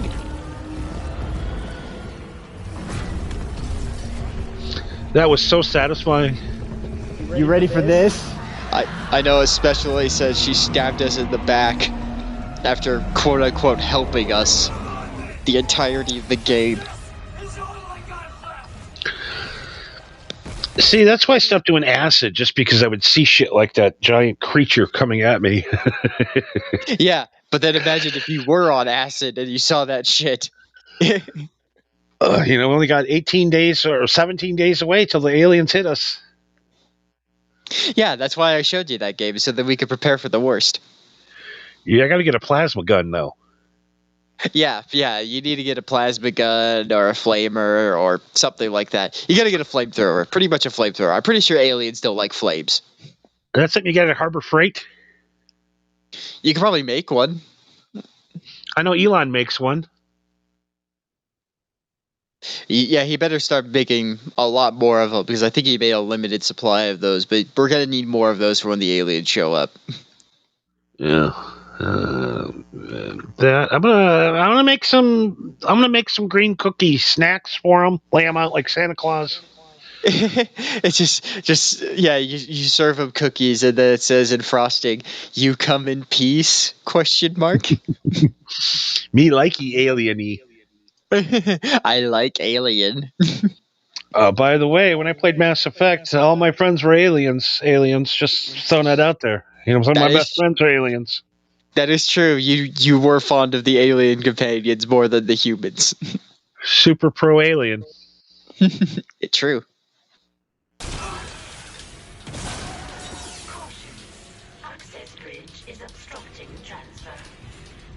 Anything else? Want to try and stab me in the butt? If there is anything else that wants to stab me in the butt, make yourself known or forever hold your peace. Oh no. Hello. Oh, God damn it, of course it's I'd like to stab you in the butt.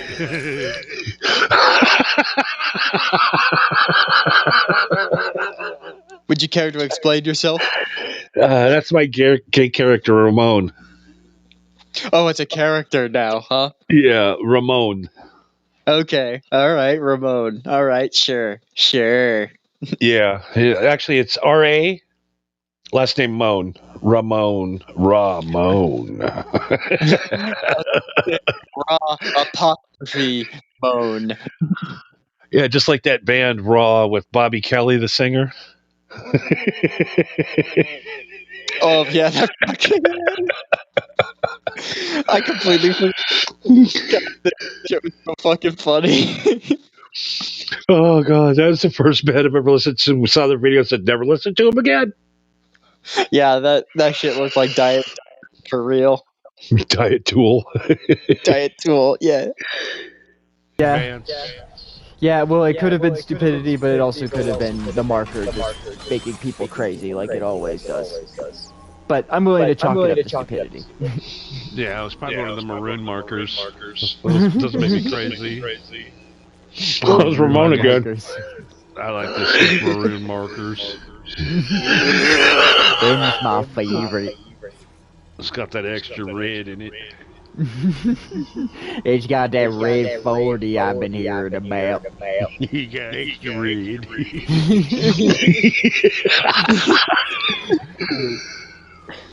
Yeah, I can tell because it smells more like cancer. Okay, I think that might be our new voices from here on out. Stereotypical markers and drinks beer. Is that a Family Guy that has the family with the redneck family with the dirty kids? No, that's The Simpsons. Cletus. Oh, Cletus, yeah, Cletus. Cletus and his boys. Yeah, he's somebody like that. With markers. Yeah, bittersweet. Goodbye to another trilogy. Yeah, well, another gaming experience. So far, we've done Mass Effect 1, 2, 3. Yes. We've also done the Creep Band video, which was one of the coolest experiences of my life. Oh yeah, the Kid A Amnesia exhibit, and there was that one brief stint where we played Sonic, OG Sonic, which that was fun. We might go back and do that again. But for some reason that night I had the right amount of drugs in me. Everything perfect setup for that night. Yeah, it was basically a lot more fun than I expected. Me, you, and Paws had an experience that night that we will never forget. That game was fucking crazy. Yeah, the game is fun. Yeah, it's a great time, and also the Kid A Amnesia exhibit is fucking free. You have no reason to not play it for yourself, especially if you're a Radiohead fan. You should definitely check it out. I hated Radiohead before that. Now I love them. At least those 2 albums. I'm the same guy too. That something could just flip me like that on a band. Right. Yeah. Well, there's a lot of bands that are like that where, like my brother, I took him to go see Slayer when they were promoting the Repentless album, and it was who was it? It was Lamb of God and Behemoth opened for him, and Behemoth is a black metal band from Sweden, so that's pretty much what you expect. And my brother, like, I'm not saying that I'm like the biggest Lamb of God fan, but I like him. You know what I mean? My brother did not like him at all, and so I tried to explain to him like why it is that I like him and showed him some songs, and he didn't get it. But then when we went and saw them perform live after they were done, he was just like, I get it now. Like after he saw like them performing and the energy that they were putting out and what they were doing, he's like, I actually get it now. Yeah, some bands will flip you live. Yeah, there's some bands where it's like it's not about the like as much as I go on and on about the music, is there are some bands that are like it's about the performance more so than it is about the music. Yeah, I don't know if I told my Lamb of God story. Did I? Fuck it. I went to see Lamb of God in Opeth. Ooh, nice. Lamb of God was the headliner, and I brought a chick with me. Cool. And these 2 dudes got in a fight, right? Okay. Like a real fist fight. The dude ducks. My girlfriend's standing right there, punches her right in the face with one of those fucking cool guy skull rings. Lily rips her whole entire face open. Oh. I mean, like something. It was out of a horror film. The blood was just shooting out. Oh fuck. Then I look over and like these other 3 metal dudes are now they're beating the fuck out of that guy because he just punched a chick. Yeah, that's a big no. So this is the first song in, so I got to see 1 song from Lamb of God, and then I had to ride in a goddamn ambulance to the fucking emergency room. She got like 14 stitches. I've never seen a person's face open up that quickly. It's like that guy's face was like a razor blade, that fucking ring. Jesus Christ. And when you get punched in the face and you don't expect it, that's a completely different animal. Oh yeah. If you see it coming, then yeah, you could take it. But if you get sucker punched or you don't see it coming, then yeah, you get knocked the fuck out, or you hope you do. She was a trooper, but Jesus Christ, it was the most literally looked like a professional wrestler with an iron crimson mask. Jesus, like that's Carrie. bad. She looks like fucking Carrie. Who was it? There's just some dude? Just two dudes got into a fight, and the guy just moved out of the way. And the guy missed punching the guy and hit her right in the fucking head. God. So yeah, that's I got to see one song of Lamb of God. Seemed to be all right. Yeah, I don't really. I do have one story of some crazy shit that happened at a concert. It was actually my first concert ever. It was my dad, my brother, and me, and a friend of mine. We went and saw Slipknot when they were promoting the All Hope Is Gone tour. Oh Jesus! Oh my God! Yeah, but it was like right before Paul Gray died, like a month before he died. So it was all of the original members, and so in the middle of I tried to think. I think it was just the Deftones that opened for him, and that was it. And but like in the middle of their set, the I think his name is Sid. The at the time he was the Pinocchio nose one, but now he's got the fucking Hellraiser spikes coming out of him. Yep, and Ozzy Osbourne's daughter as a wife. Yeah, Ozzy Osbourne's daughter as his wife is fucking crazy. But yeah, me and my dad and my brother and my friend, we were up in the nosebleeds watching the show, and during the show, Sid just gets off of the fucking turntables and just goes into the crowd for some reason. I don't know why, but he did. And, he just went into the crowd and he was just high-fiving people, fist bumping, and someone in the crowd just went and tried to grab at his mask, like behind his mask. And he just immediately like whipped around and just started punching this dude into the concrete. Like seriously, like decking this dude into the ground, and then the fucking bouncer came over to stop him, and he spun around and like almost swung on the bouncer, realized it was the bouncer, and so then he just fucking went and grabbed a dude's beer, like just some dude's beer, and just poured it on the fucking dude he just beat the shit out of. And walked over to the fucking dude that was operating the board and just flipped him out of the chair.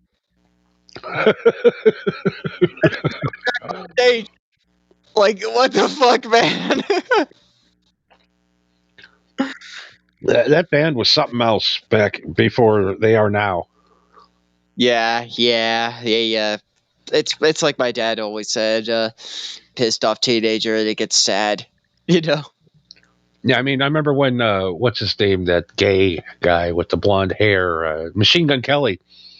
When I'm doing the guy with the thing. Yeah, the guy with the hair and the face and the music. Was on the side stage. He goes, "Thank God I'm not some 60-year-old fucking man putting a mask on when it's 104 degrees outside." And every Slipknot fan wanted to kill that guy. Yeah, every Slipknot fan tore him to fucking shreds. It was fucking funny.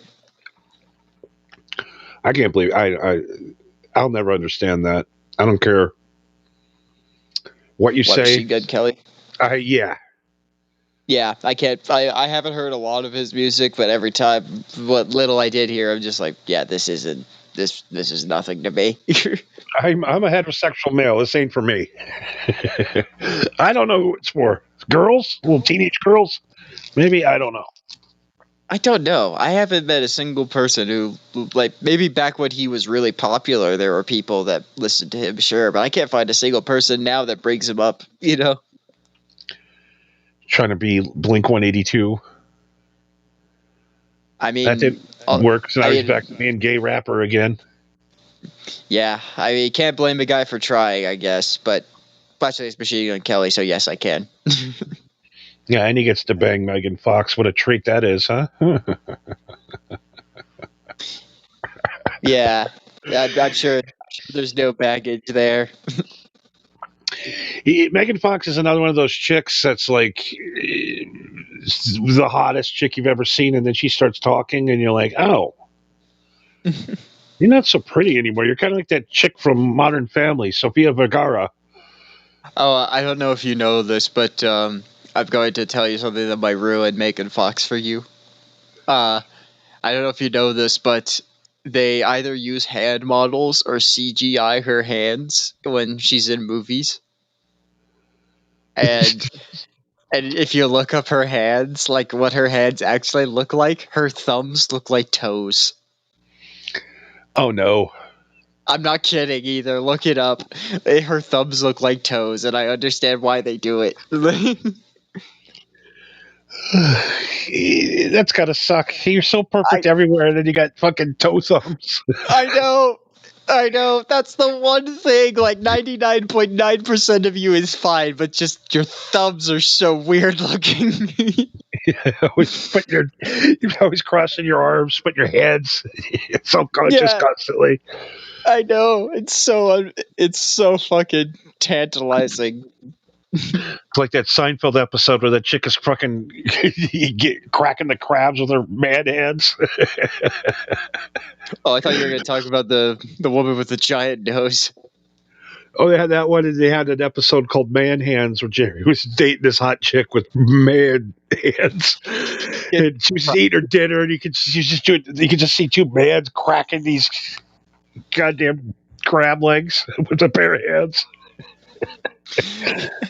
Yeah, there are some women that are like that where they just have it in them where they could just do physical shit like that, and it's kind of disheartening sometimes. You're just like, I did not expect this from you. Yeah. I like too when the chicks with hammer toes. Those are the best. I've never had the pleasure. Oh, yeah, I've seen. If a woman will not take her socks off in bed, don't ever press it. Don't press it. Oh, come on. They can't be that bad. Oh, they're that bad. I can't see you anymore. It looks like you're a falcon. Yeah, so that's the same reason why I don't take off my socks either. It's because my feet are fucking horrendous. I got like Fred Flintstone feet. There is nothing sexy about my feet at all. I know. I'll never become a foot model. I'm very depressed. No. You're very depressed about never becoming a foot model? Your lifelong dream has been ruined about being a foot model? Yes. Going back to Seinfeld, just like when Kramer would realize he'd never become a lawyer. Oh, I get so upset. But, you're limited in your life. Is that why you became a podcaster? Because your lifelong dream was to be a foot model, and then you realized you couldn't do it? It's like, podcasting seems fine. It's crushed. I have to hold back the tears every night when I undo my socks. I can't look at you anymore. You sicken me. I saw Howard Stern. They had to bring in Gary, the producer, Baba Booey. He's still around? He's still around, and every summer he has to go in and get his toenails ground down because they got so much fungus on them. Ugh. They have to take a Dremel and file it. It's just like there's dust flying everywhere. There's gotta be fucking surgery for that, right? No, he's tried everything. He's tried every surgery. He had the toes removed. They grew back in like that again. So every summer he has to go get them ground down because he likes to do a lot of swimming balls. Well, that's probably why his fucking feet are fucked up, is because he goes swimming in dirty ass water and doesn't clean his feet.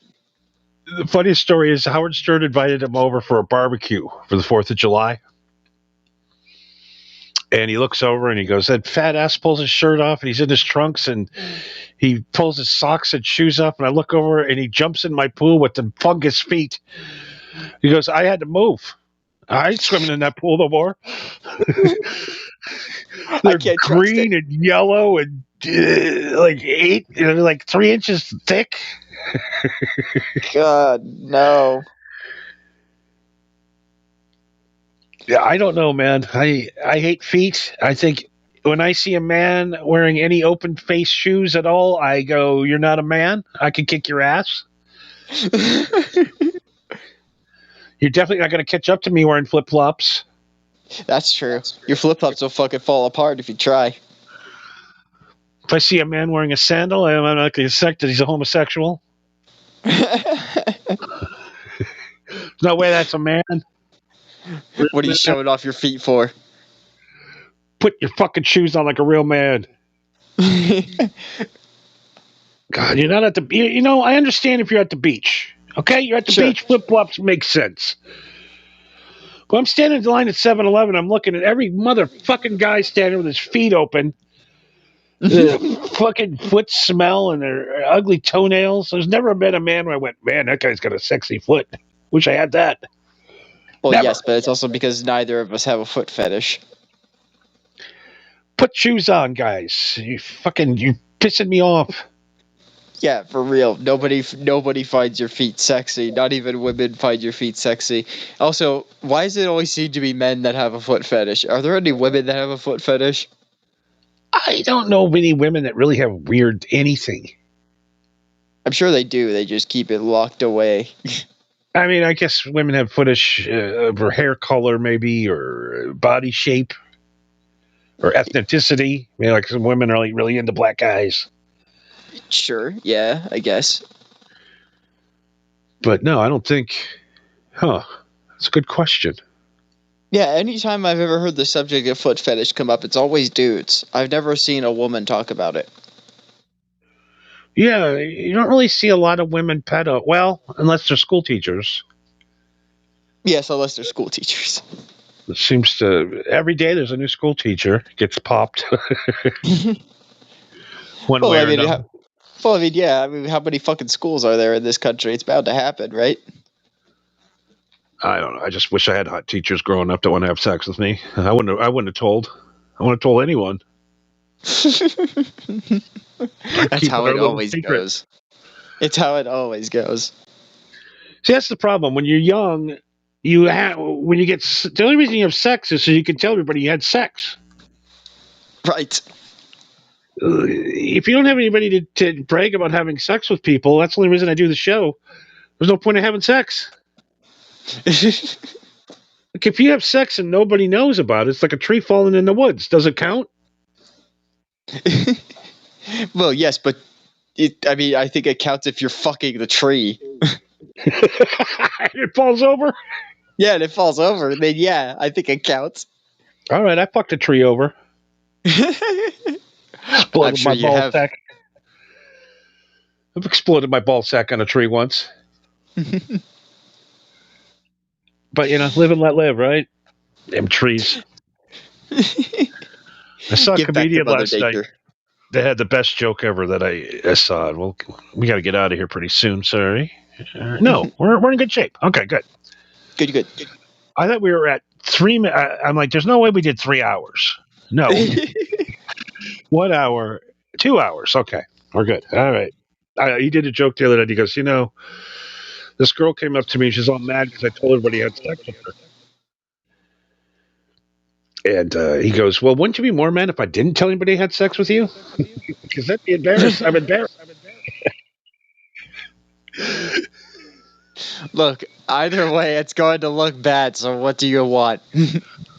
If I don't tell anybody I fucked you, that means I don't want nobody to know I fucked you. Yeah, doesn't that make it look worse? Yeah, that's why I'm glad I don't have a job. In a workplace with a lot of women. I remember I was talking with somebody, I don't remember who. It was in some group chat, and some guy with one of my friends, he just sent the link over to some chick that he met. It's just like, yeah, there's this girl that I met. She seems really cool. And I was just like, what do you mean by met? He's just like, well, it's more polite than saying I had my penis in her. It's like, okay, that's fair. Yeah. I gave it a good shagging. Yeah. A little bit of a shag. A quick shag. A little bit. Quick. Just quick and easy. Yeah, it's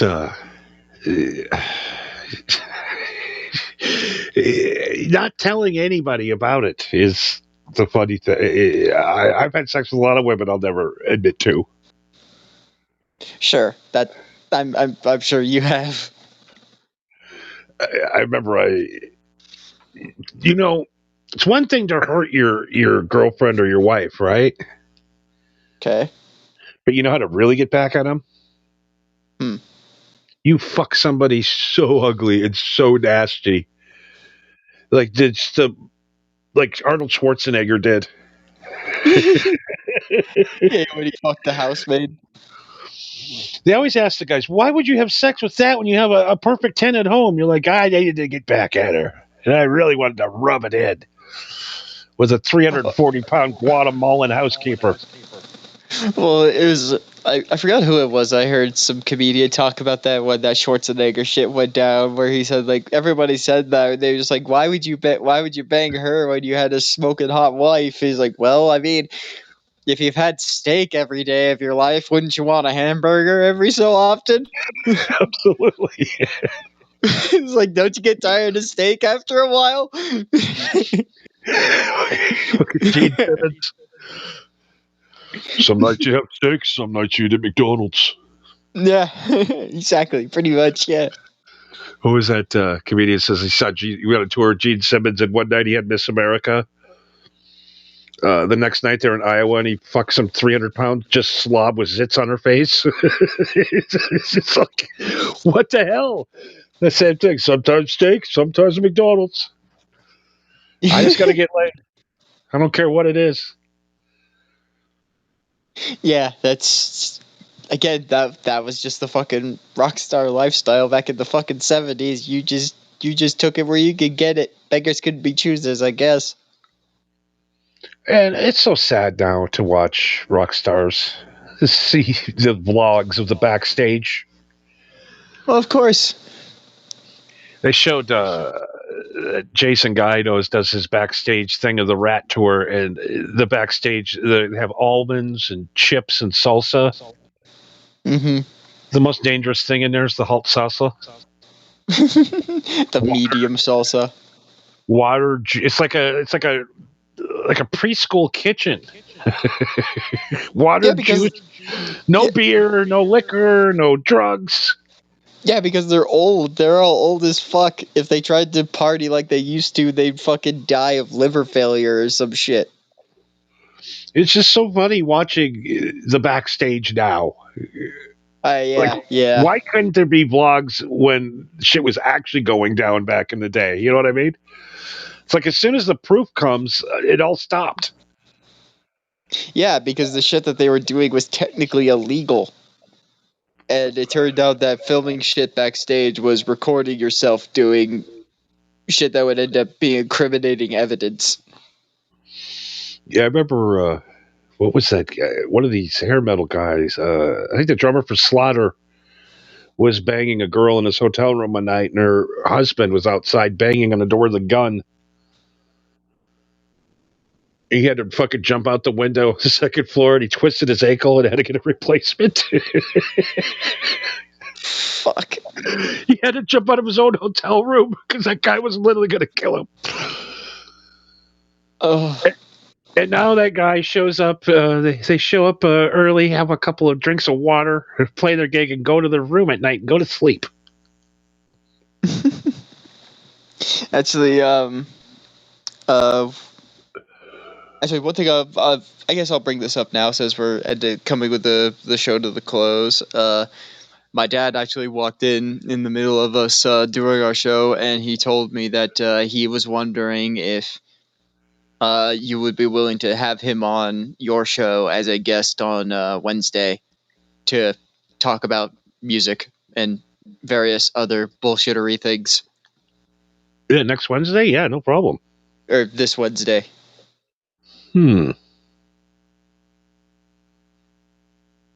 Yes, we can have him on this Wednesday. Okay, cool. I'll figure out. I'll show him what he has to do in order to get all set up and all that shit. But Cool. we'll I guess we'll well, how would we? Was it the metal church shit from the other night? Maybe, I don't know. He didn't say why. He just walked in on me. He's like, "Hey, tell Johnny I want to come on Wednesday." I'm like, "Hey, okay." I'll get some heavy metal worked up for him. I played the brand new Metal Church the other night. Oh, how was it? It was horrible. Okay, you fuck around and find out. That's the lyrics. Fuck around and find out. Oh god, these are like fucking 10 years too late for that. You and him could definitely have a back and forth about Metal Church. The Church of Metal. I actually saw Metal Church once. I've seen them. Yeah, I'm surprised they're even still around. They got swept under the rug so fucking hard. Yeah, I don't know. I mean, the guys in the band, like, why Metallica, not us? Do you know how many metal bands sit around every night going, why Metallica, not us? Metallica sucks. Yeah, literally every metal band to ever exist, especially Megadeth. 1,000. Even to a point where Megadeth's putting a Metallica song on his last record to say, fuck you. Exactly. I don't understand Metallica. I don't get the love. I mean, they're a great band. Yeah. But I just don't understand why they're the one. It's much like AC/DC. How did AC/DC come out of the 70s and still be this relevant to this day? There's a million better bands. They're better looking, better songs, better everything than AC/DC, but yet I just saw them with 80,000 people in Las Vegas not too long ago. Yes, but you also got to understand that at the time when AC/DC came out and when they were really popular, the heaviest bands at the time were like them, Judas Priest, Iron Maiden. You know what I mean? It's just like there really wasn't a whole lot of options for heavy metal back then. And it wasn't even fucking heavy metal back then.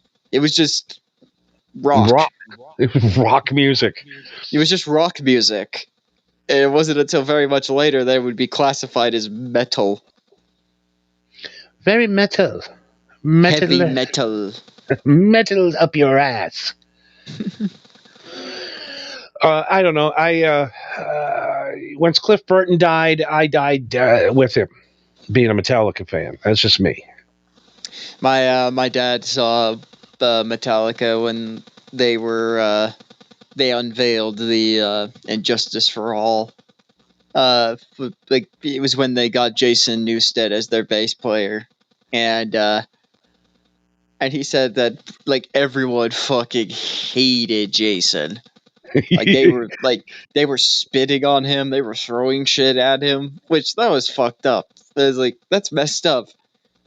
Like I get it that you're pissed off that Cliff's not the bass player anymore, but he's fucking dead. What do you want them to do? You know what I mean?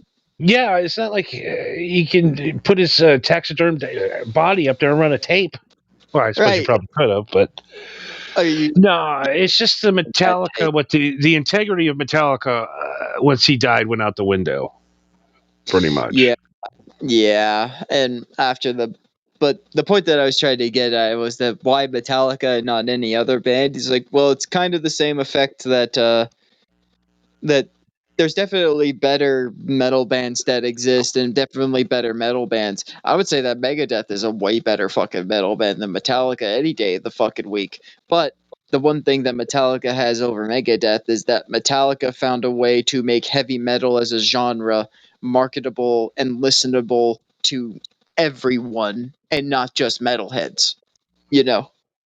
Yeah, it's where Megadeth tried to do the same thing. Anthrax tried to do the same thing, and they failed. And they failed miserably. Yeah. It's weird, and it's just I don't know. There's something about those guys that people like, even though Lars is an asshole. They still like him, you know. I think they just love to hate him. And James, for some reason, I don't even care what he says. Nobody cares what he says, really. He really has nothing to say. Not really. They kind of just need you to do your role. That's pretty much it. He collects bees and cars. Doesn't he make whiskey? Does he? Yeah, I think they make Metallica whiskey. I could have sworn there's a Metallica whiskey. And there's also the old internet joke of James Hetfield tables. James Hetfield tables. You know about that? Yes. That's so fucking funny to me, is that there's literally a dude in California whose name is also James Hetfield who makes tables. Can you imagine how much business that dude got just because of James Hetfield of Metallica? You know? Yeah, to get James Hetfield on his off time is making tables. Right? Oh, God. Table maker James Hetfield. God, that is so funny to me. Give me fuel, give me fire, give me some oak into some desire. I would like to imagine that is Metallica's James Hetfield. That's his side gig. Yeah, you know, the Until It Sleeps era where they were in makeup and being gay. The one funny thing about Metallica is, you know, Kirk Hammett on his rider,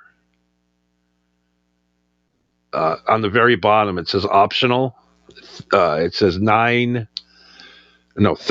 Filipino boys. What?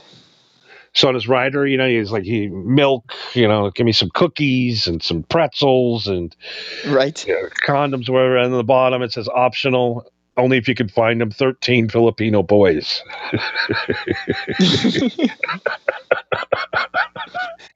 Just if you can. Just if you can, if they're around. If you could find them, then I'd appreciate it. And he goes, I've been doing this now for 30 years. Not once have 13 Filipino boys been in the dressing room, but I'm waiting someday. Just waiting for the one time it actually happens. That's the kind of sick fuck he is. He's just a sick fucking dude. He's got a fucking sense of humor. Yeah, I heard Kirk Hammett was on this was a while ago, but he was on Gilbert Gottfried's podcast talking about, you know, like classic horror films from back in the day, and he goes on to say about like, oh yeah, I had all of those old action figures like the Wolfman and Frankenstein's monster and Dracula, like I had all those toys. And Gilbert's like, wow, that's awesome. Those things must be worth a fortune now. And he's like, oh, I don't have those anymore. He's like, why? What happened to him? He's like, oh, I'm pretty sure I destroyed them. Like I blew them up with firecrackers or something. You know.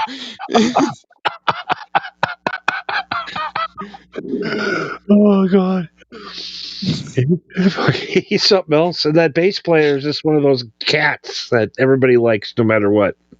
Yeah, dude, he was the bass player of Suicidal Tendencies and Infectious Grooves. Robert Trujillo is fucking awesome. I love him. Yeah, I don't know one person that says one bad word about that guy ever. I've not heard one bad word about him. He's just one of those guys that's just a nice guy. Yeah, he seems like a really chill dude. Which is weird that he's in a band called Suicidal Tendencies for being a chill dude, but whatever. Yeah, his son now is a massive bass player too. He played Korn for a little bit. Yeah, he played with Korn for a little bit on tour, and he's got his own band now that's massive. Huh. Okay, I'm high. I just used the word massive. It's time to go. All right, that's fair.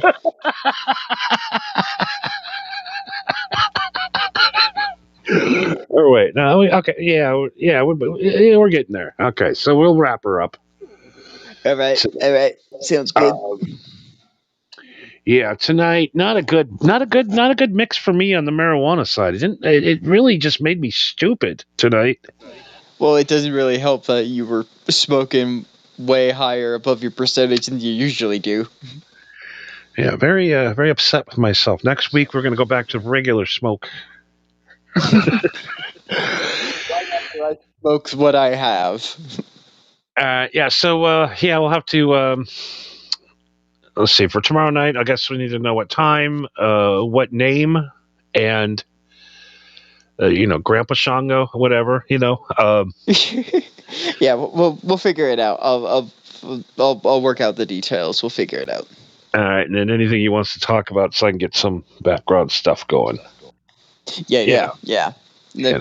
Pretty much any music from the 80s era, like rock and metal, he's pretty much down to talk about. Like, I'm sure I do remember one time I showed him the fucking playlist we have, MHH Johnny's Picks on Spotify and YouTube Music.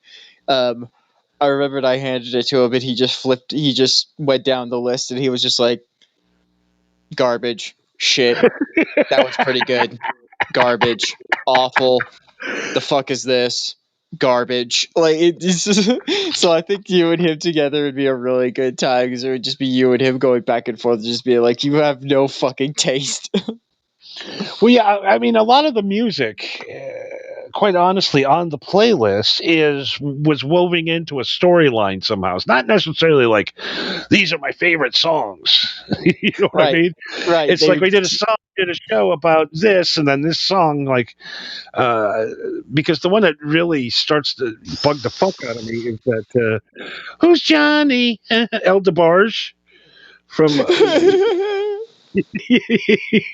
I was debating putting that on the playlist, because I was just like, there's no way that he would actually legitimately like this song, but just in case. No, and then I remember exactly why I would play that fucking stupid song. You know why? Because it said Johnny in it. Yeah, there's a lot of songs that reference a guy named Johnny in it. There's a lot of media that has Johnny in it. It's a very popular name. I know. Not a lot of Marco songs. No, not a lot. If any. Guess I'll have to make them myself. I That's guess not we're going to have... narcissistic at all. I want to write a song tonight called Heavy Metal Marco. Yeah, why don't you have AI do that for you? It's going to take about 2 seconds to get it done. It's sad. Oh, by the way, it doesn't mean it's going to be good. I caught AI doubling up lyrics this week. Oh, really? I'm like, I played that new one I made tonight before we went on, and then I'm like, wait a second. And I went back and listened to last week's. The lyrics are basically the same. So I think there's a lot of songs that sound exactly like that out there right now. Maybe, I don't know. I never went on a huge deep dive of AI music that's out there. There's 2 bands doing really well so far that are over millions of views. But that's it. Just 2. Well, isn't they using the same program that everybody else is? Pretty much. And I think if you're a singer-songwriter, though, if you're like one of those chicks that, has to pay bands all the time. Right. You could just lay your vocals over AI tracks now. You don't need to spend $1 on a producer anymore for that kind of music. And also, from what I've heard, AI isn't really making shit that's like super complicated to replicate analog. You know what I mean? Like, I can see where somebody would use AI to make a song, sing over it, and if they want to perform it live, they could just hire people to be like, hey, can you play this? Yeah, I think, I don't know. I'd like to see if a band does make an AI record, I want to see them play it live and actually play it live. I am curious to see what they do with AI performative wise, though, because I did see one group that's called, it's technically a solo act. It's called, I think it's just called Captured by Robots. And it's one dude who has an entire robot band that, like, he has a robot that, like, plays keys, a robot that plays drums, a robot that plays bass, and it's him on the guitar singing and playing the guitar solos. But the gimmick is that he's, like, their human slave. that they constantly have him rebuild the shit and fix the shit and entertain the humans so that they can upgrade themselves,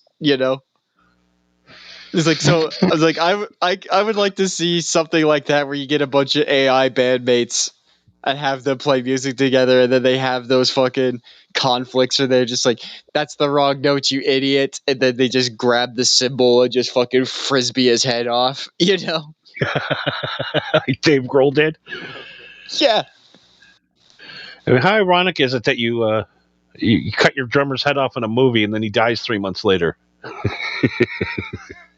Awfully coincidental, for sure. A lot of dead people around Dave Grohl, just putting that out there. If I had a nickel for every time someone close to Dave Grohl, both personally and musically, died, I'd have 2 nickels, which isn't a lot, but it's weird that it happened twice, right? I saw that robot band, I think, play Ace of Spades. You might have, yeah. That video is floating around. I think that was him.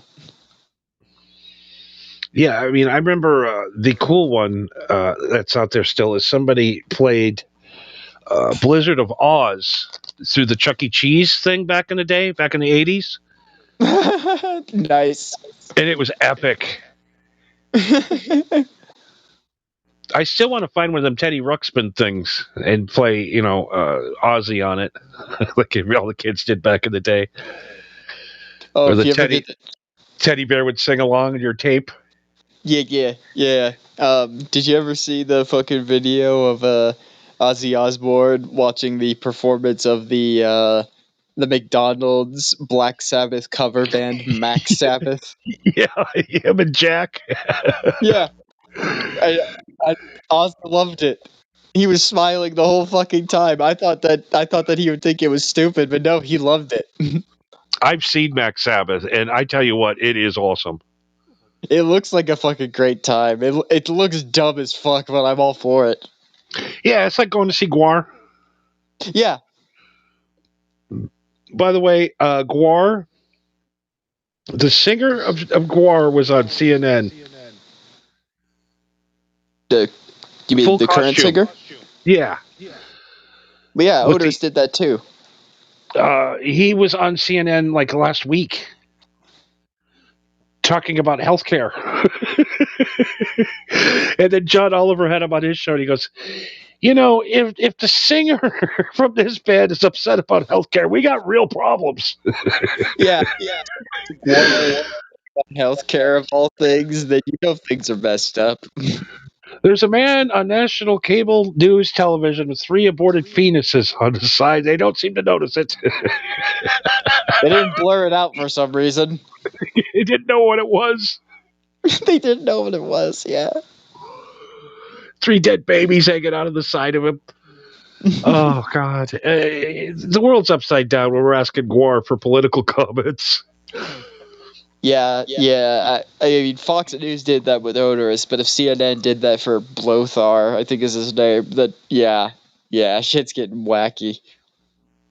And I tell you what, the other one too is ICP. You got to go to one ICP show. Holy shit! I think I could live without going to an ICP show. Dude, you have no idea how much that would change your. Like, literally, I understand why it's a cult. Of course, it's a fucking cult. Oh my God, they're so good. They're freaking spraying Fago. They got fucking custom Fago spraying machines now. I mean, it is off the hook, yo. The only thing I will ever give ICP credit for is one of the funniest phrases I've ever heard in the song, which is "fucking magnets. How do they work?" That is unironic. Like one of the funniest things I've ever heard in a song is "fucking magnets. How do they work?" I say that all the time. The other one that's the best is I asked the great Malenko for 3 wishes. That night I got drunk and fucked 3 fat bitches. Okay, that's pretty good. That's a good one. And then the song they do about murdering everybody that saw his ghost, so the ghost will come back and have sex with him. He had to murder the cat, and then the neighbor kid saw him, so he had to go over and murder the neighbor kid, and then the dad saw him murder the neighbor kid, so he had to murder the dad. That seems very convoluted for a fucking rap song. That's every song is like that. It's just it is horrible. I love it. I went to an ICP show earlier in Las Vegas last year, and I'm a fan now for life.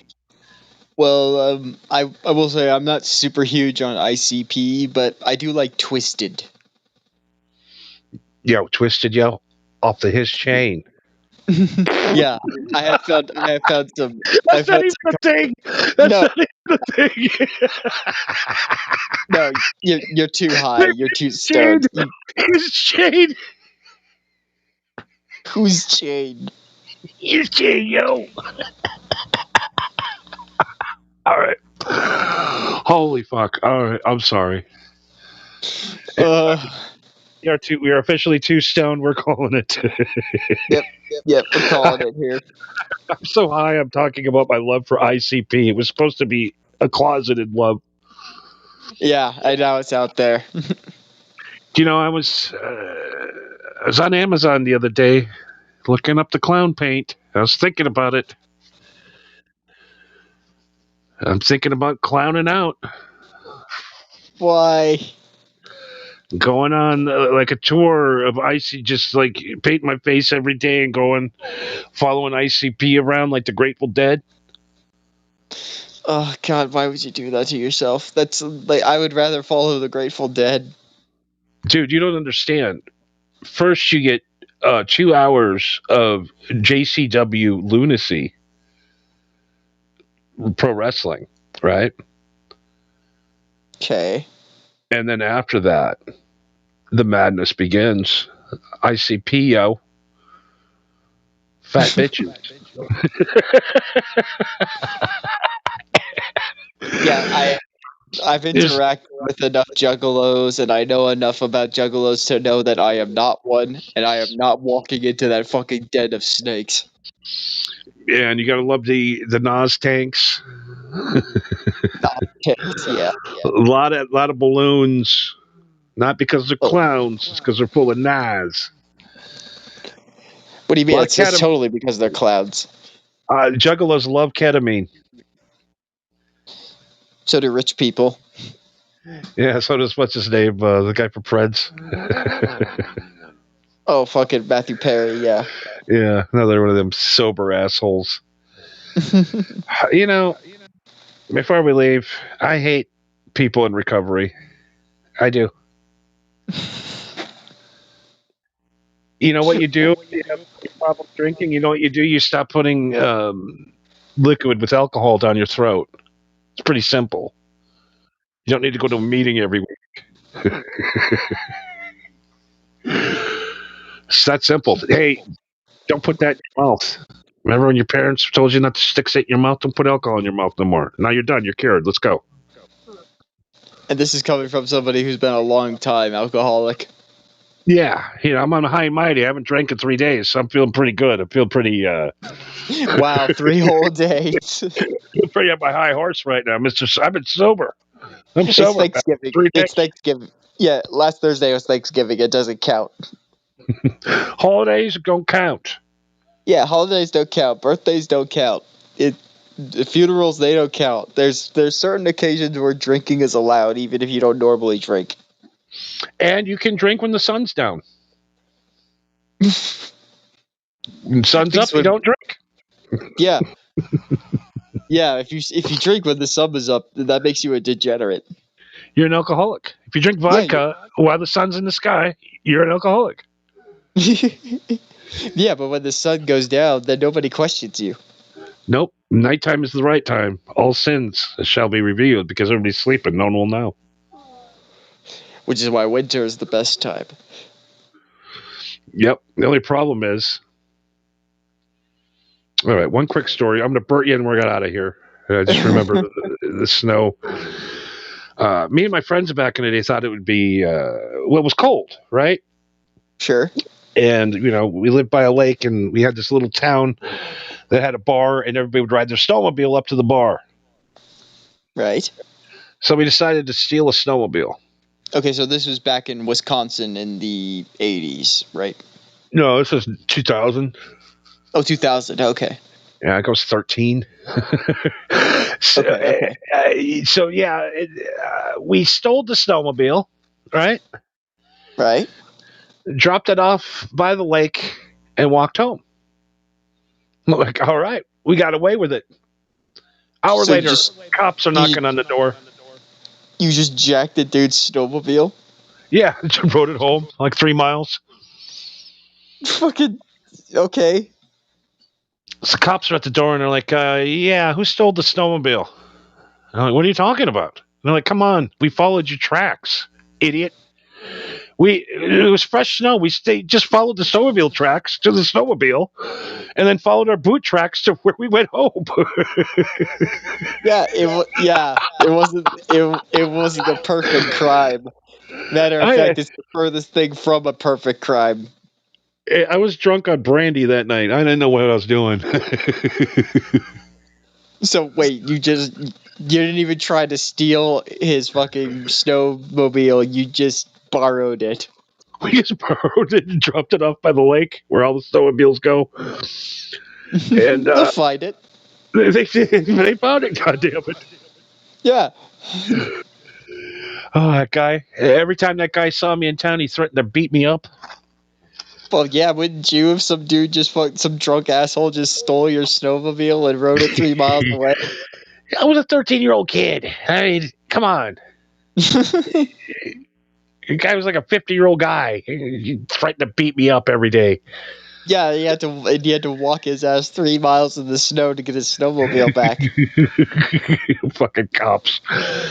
I'm like, I don't know what you're talking about. They're like, we saw your boot tracks. I'm like, oh no, I just saw the snowmobile. And they're like, shut up. We know you stole it. And stole it, and we could take the snowmobile back.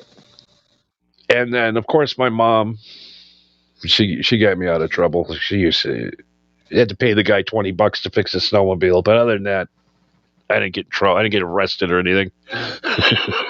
Yeah, $20. That's fair. That's a fair compromise. That was the first time I realized being a criminal is probably not a great idea. I'm not a good criminal. You're not realizing you can just follow the tracks of the stolen snowmobile home. Yeah, it really isn't that hard to track criminals if they don't do anything to cover their tracks. Literally. Now, you don't have a snowmobile where you're at? No, I don't. I do have other bits of machinery that help us get through the snow, though. Like, we have a truck that has a plow attachment. We have a lawnmower that has a snow blower attachment where you remove the mechanism that you take off the fucking lawn blade, and then you replace the. I don't know why I'm drawing a blank on this, but the part where the bags would go, you just remove that and then replace it with the snow plow attachment, and you just ride it and it just shoots the snow. Yeah, like a lawnmower. Right, like a lawnmower. Right. Yeah, like a lawn tractor. Tractor. Yeah, sure. Dirty Dalish just jumped in. Welcome. Perfect time. Exactly, right at the end. Yeah, you should have a snowmobile where you're at. I mean, I really, if I wasn't surrounded by fucking trees, then yeah, I probably would. Yeah, we had a whole snowmobile community in Wisconsin growing up. Yeah, no, there's definitely people that have fucking snowmobiles and ATVs and shit around here for sure. I would like to get an ATV at least. That would be nice. But again, I don't really see a point in having one other than saying I have an ATV now. Yeah, you can. 5 years after riding that thing every weekend, you're not gonna have a back left. Exactly. Yeah, I'm not gonna have a back left, and also a lot of the shit that I would use an ATV for, I'll just use my truck for because that's what the truck is fucking designed for. Yeah, we used to rip them fucking snowmobiles up back in the day. It's like a motorcycle. You first get it, you're really scared, and then after about a week of riding the thing, you're jumping shit. Yeah, even though snowmobiles were not meant to be jumped in any capacity, that doesn't stop people from doing it. Yeah, I've totaled quite a few snowmobiles back in the day. I know I've said this before, but how are you not dead? I got a great guardian angel, thank God. Yeah, he's working overtime. Yeah, I mean, up in Wisconsin, they have this thing where they have 20 bars in a 8-mile radius, right? Okay. And you go to each bar and you drink and you get on your snowmobile and you go to the next one. And 9 out of 10 guys smash right into a tree. Oh, so it's a pub crawl, but even worse because it's snowmobiles. Yeah, and subarctic temperatures. So Right. the woods. Yeah, that sounds like a great idea.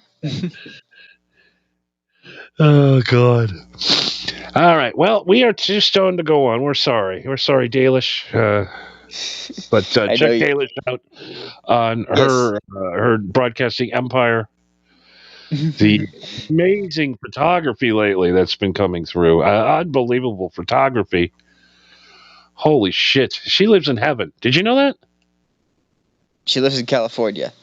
Have you seen her shots that she does? Does on her check out her Twitter.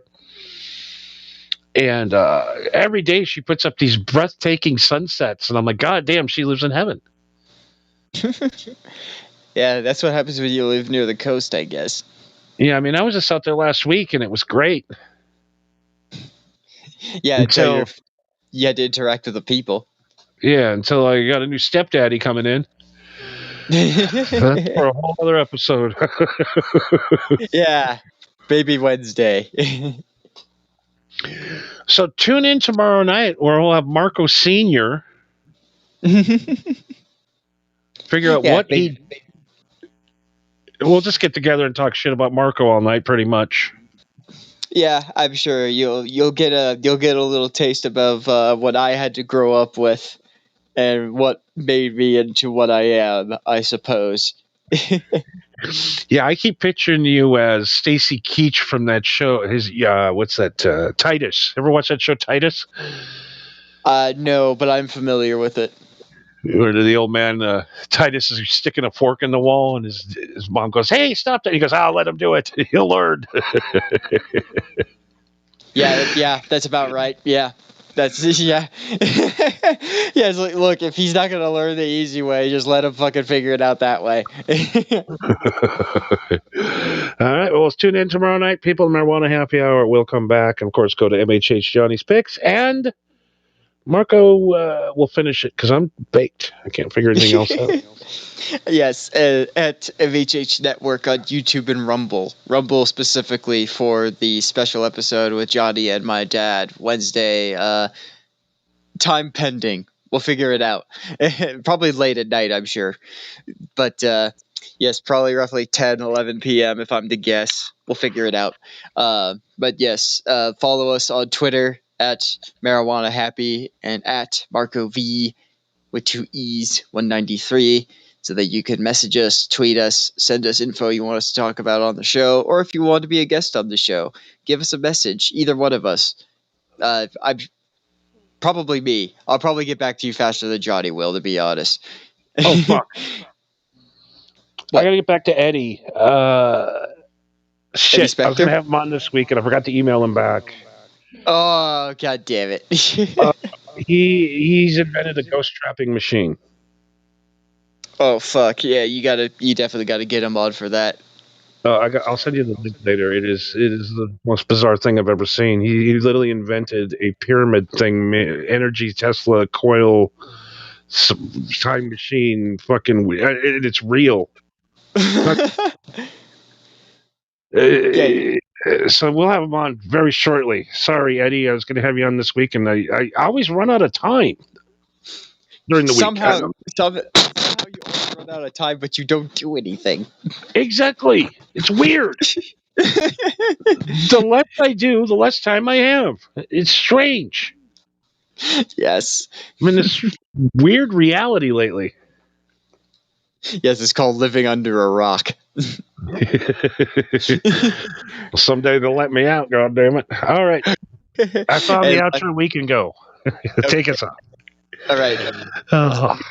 at MarcoV193 on Twitter for the clips that you've seen that we've played on this show, but also Mondays, 10 p.m. Next week, where me and Johnny will be kicking off our playthrough of South Park: The Stick of Truth. And if you don't know what it is, I know you know what South Park is, and you know it's going to be a good time. You do not want to miss that. And I'm pretty sure I mentioned it anyway, but MHH Johnny's Pick, Spotify, and YouTube Music. Like it, follow it, share it, all that shit. Thank you. Good night, good morning, evening, whatever time period it is that you're listening to this. And we will catch you next week, if not tomorrow.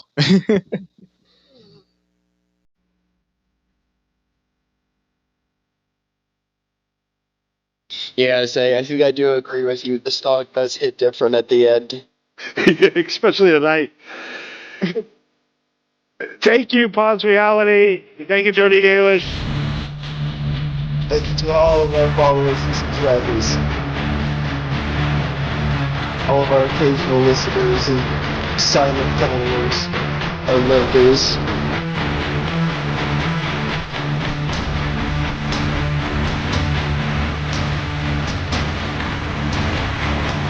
Oh yeah, and I will try my best to make it so that we can do the Mass Effect commentary next week. I will try. Try my damnedest. What happened? I don't know. I was about to say, what happened? What's going on here? Have the StreamYard or the Rumble gremlins come back to haunt us?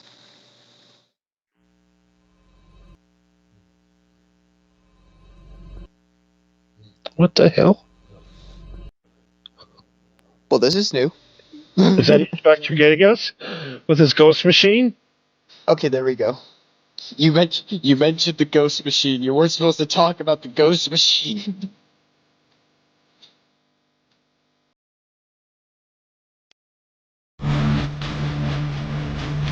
Alright, bro, we'll see you next week. Yeah, I might pop in for a little cameo appearance.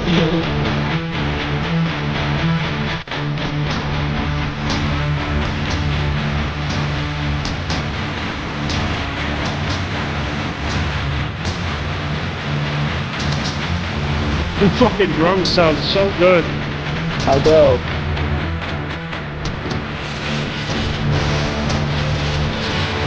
I know, it blew my mind when you told me that those drums were like a mixture of ministries, I think, with some vocals and everything. Because those drums sound so fucking real, bro.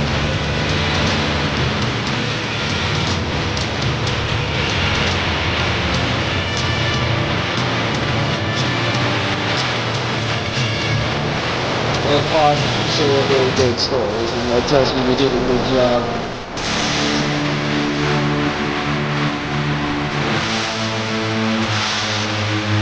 So with the total hit for all the quote-unquote hard work we've done.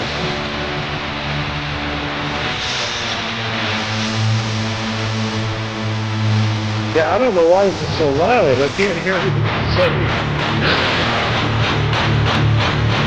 If you, I don't know if this is on your phone, but you hit the phone, like volume down or up, there should be a settings where you can adjust the volume of the media and the phone call conversation. Separately.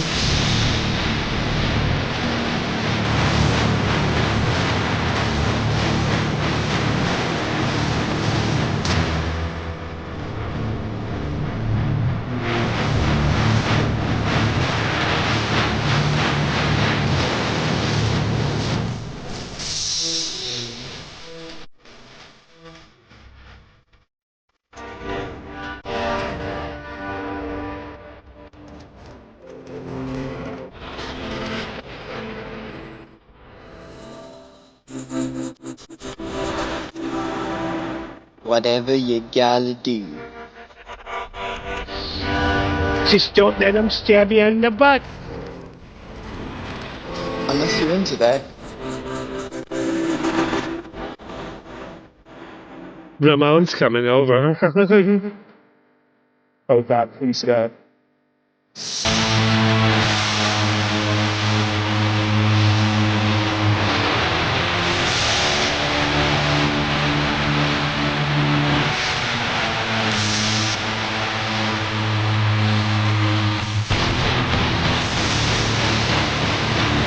Good night, Chief Pods.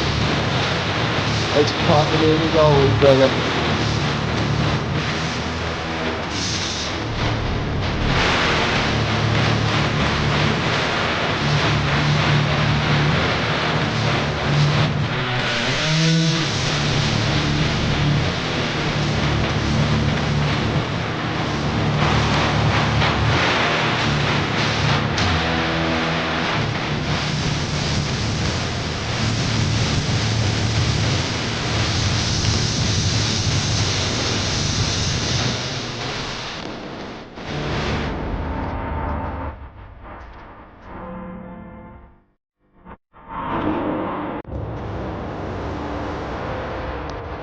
Shout out to Nas Redna, everybody. Peace out, y'all.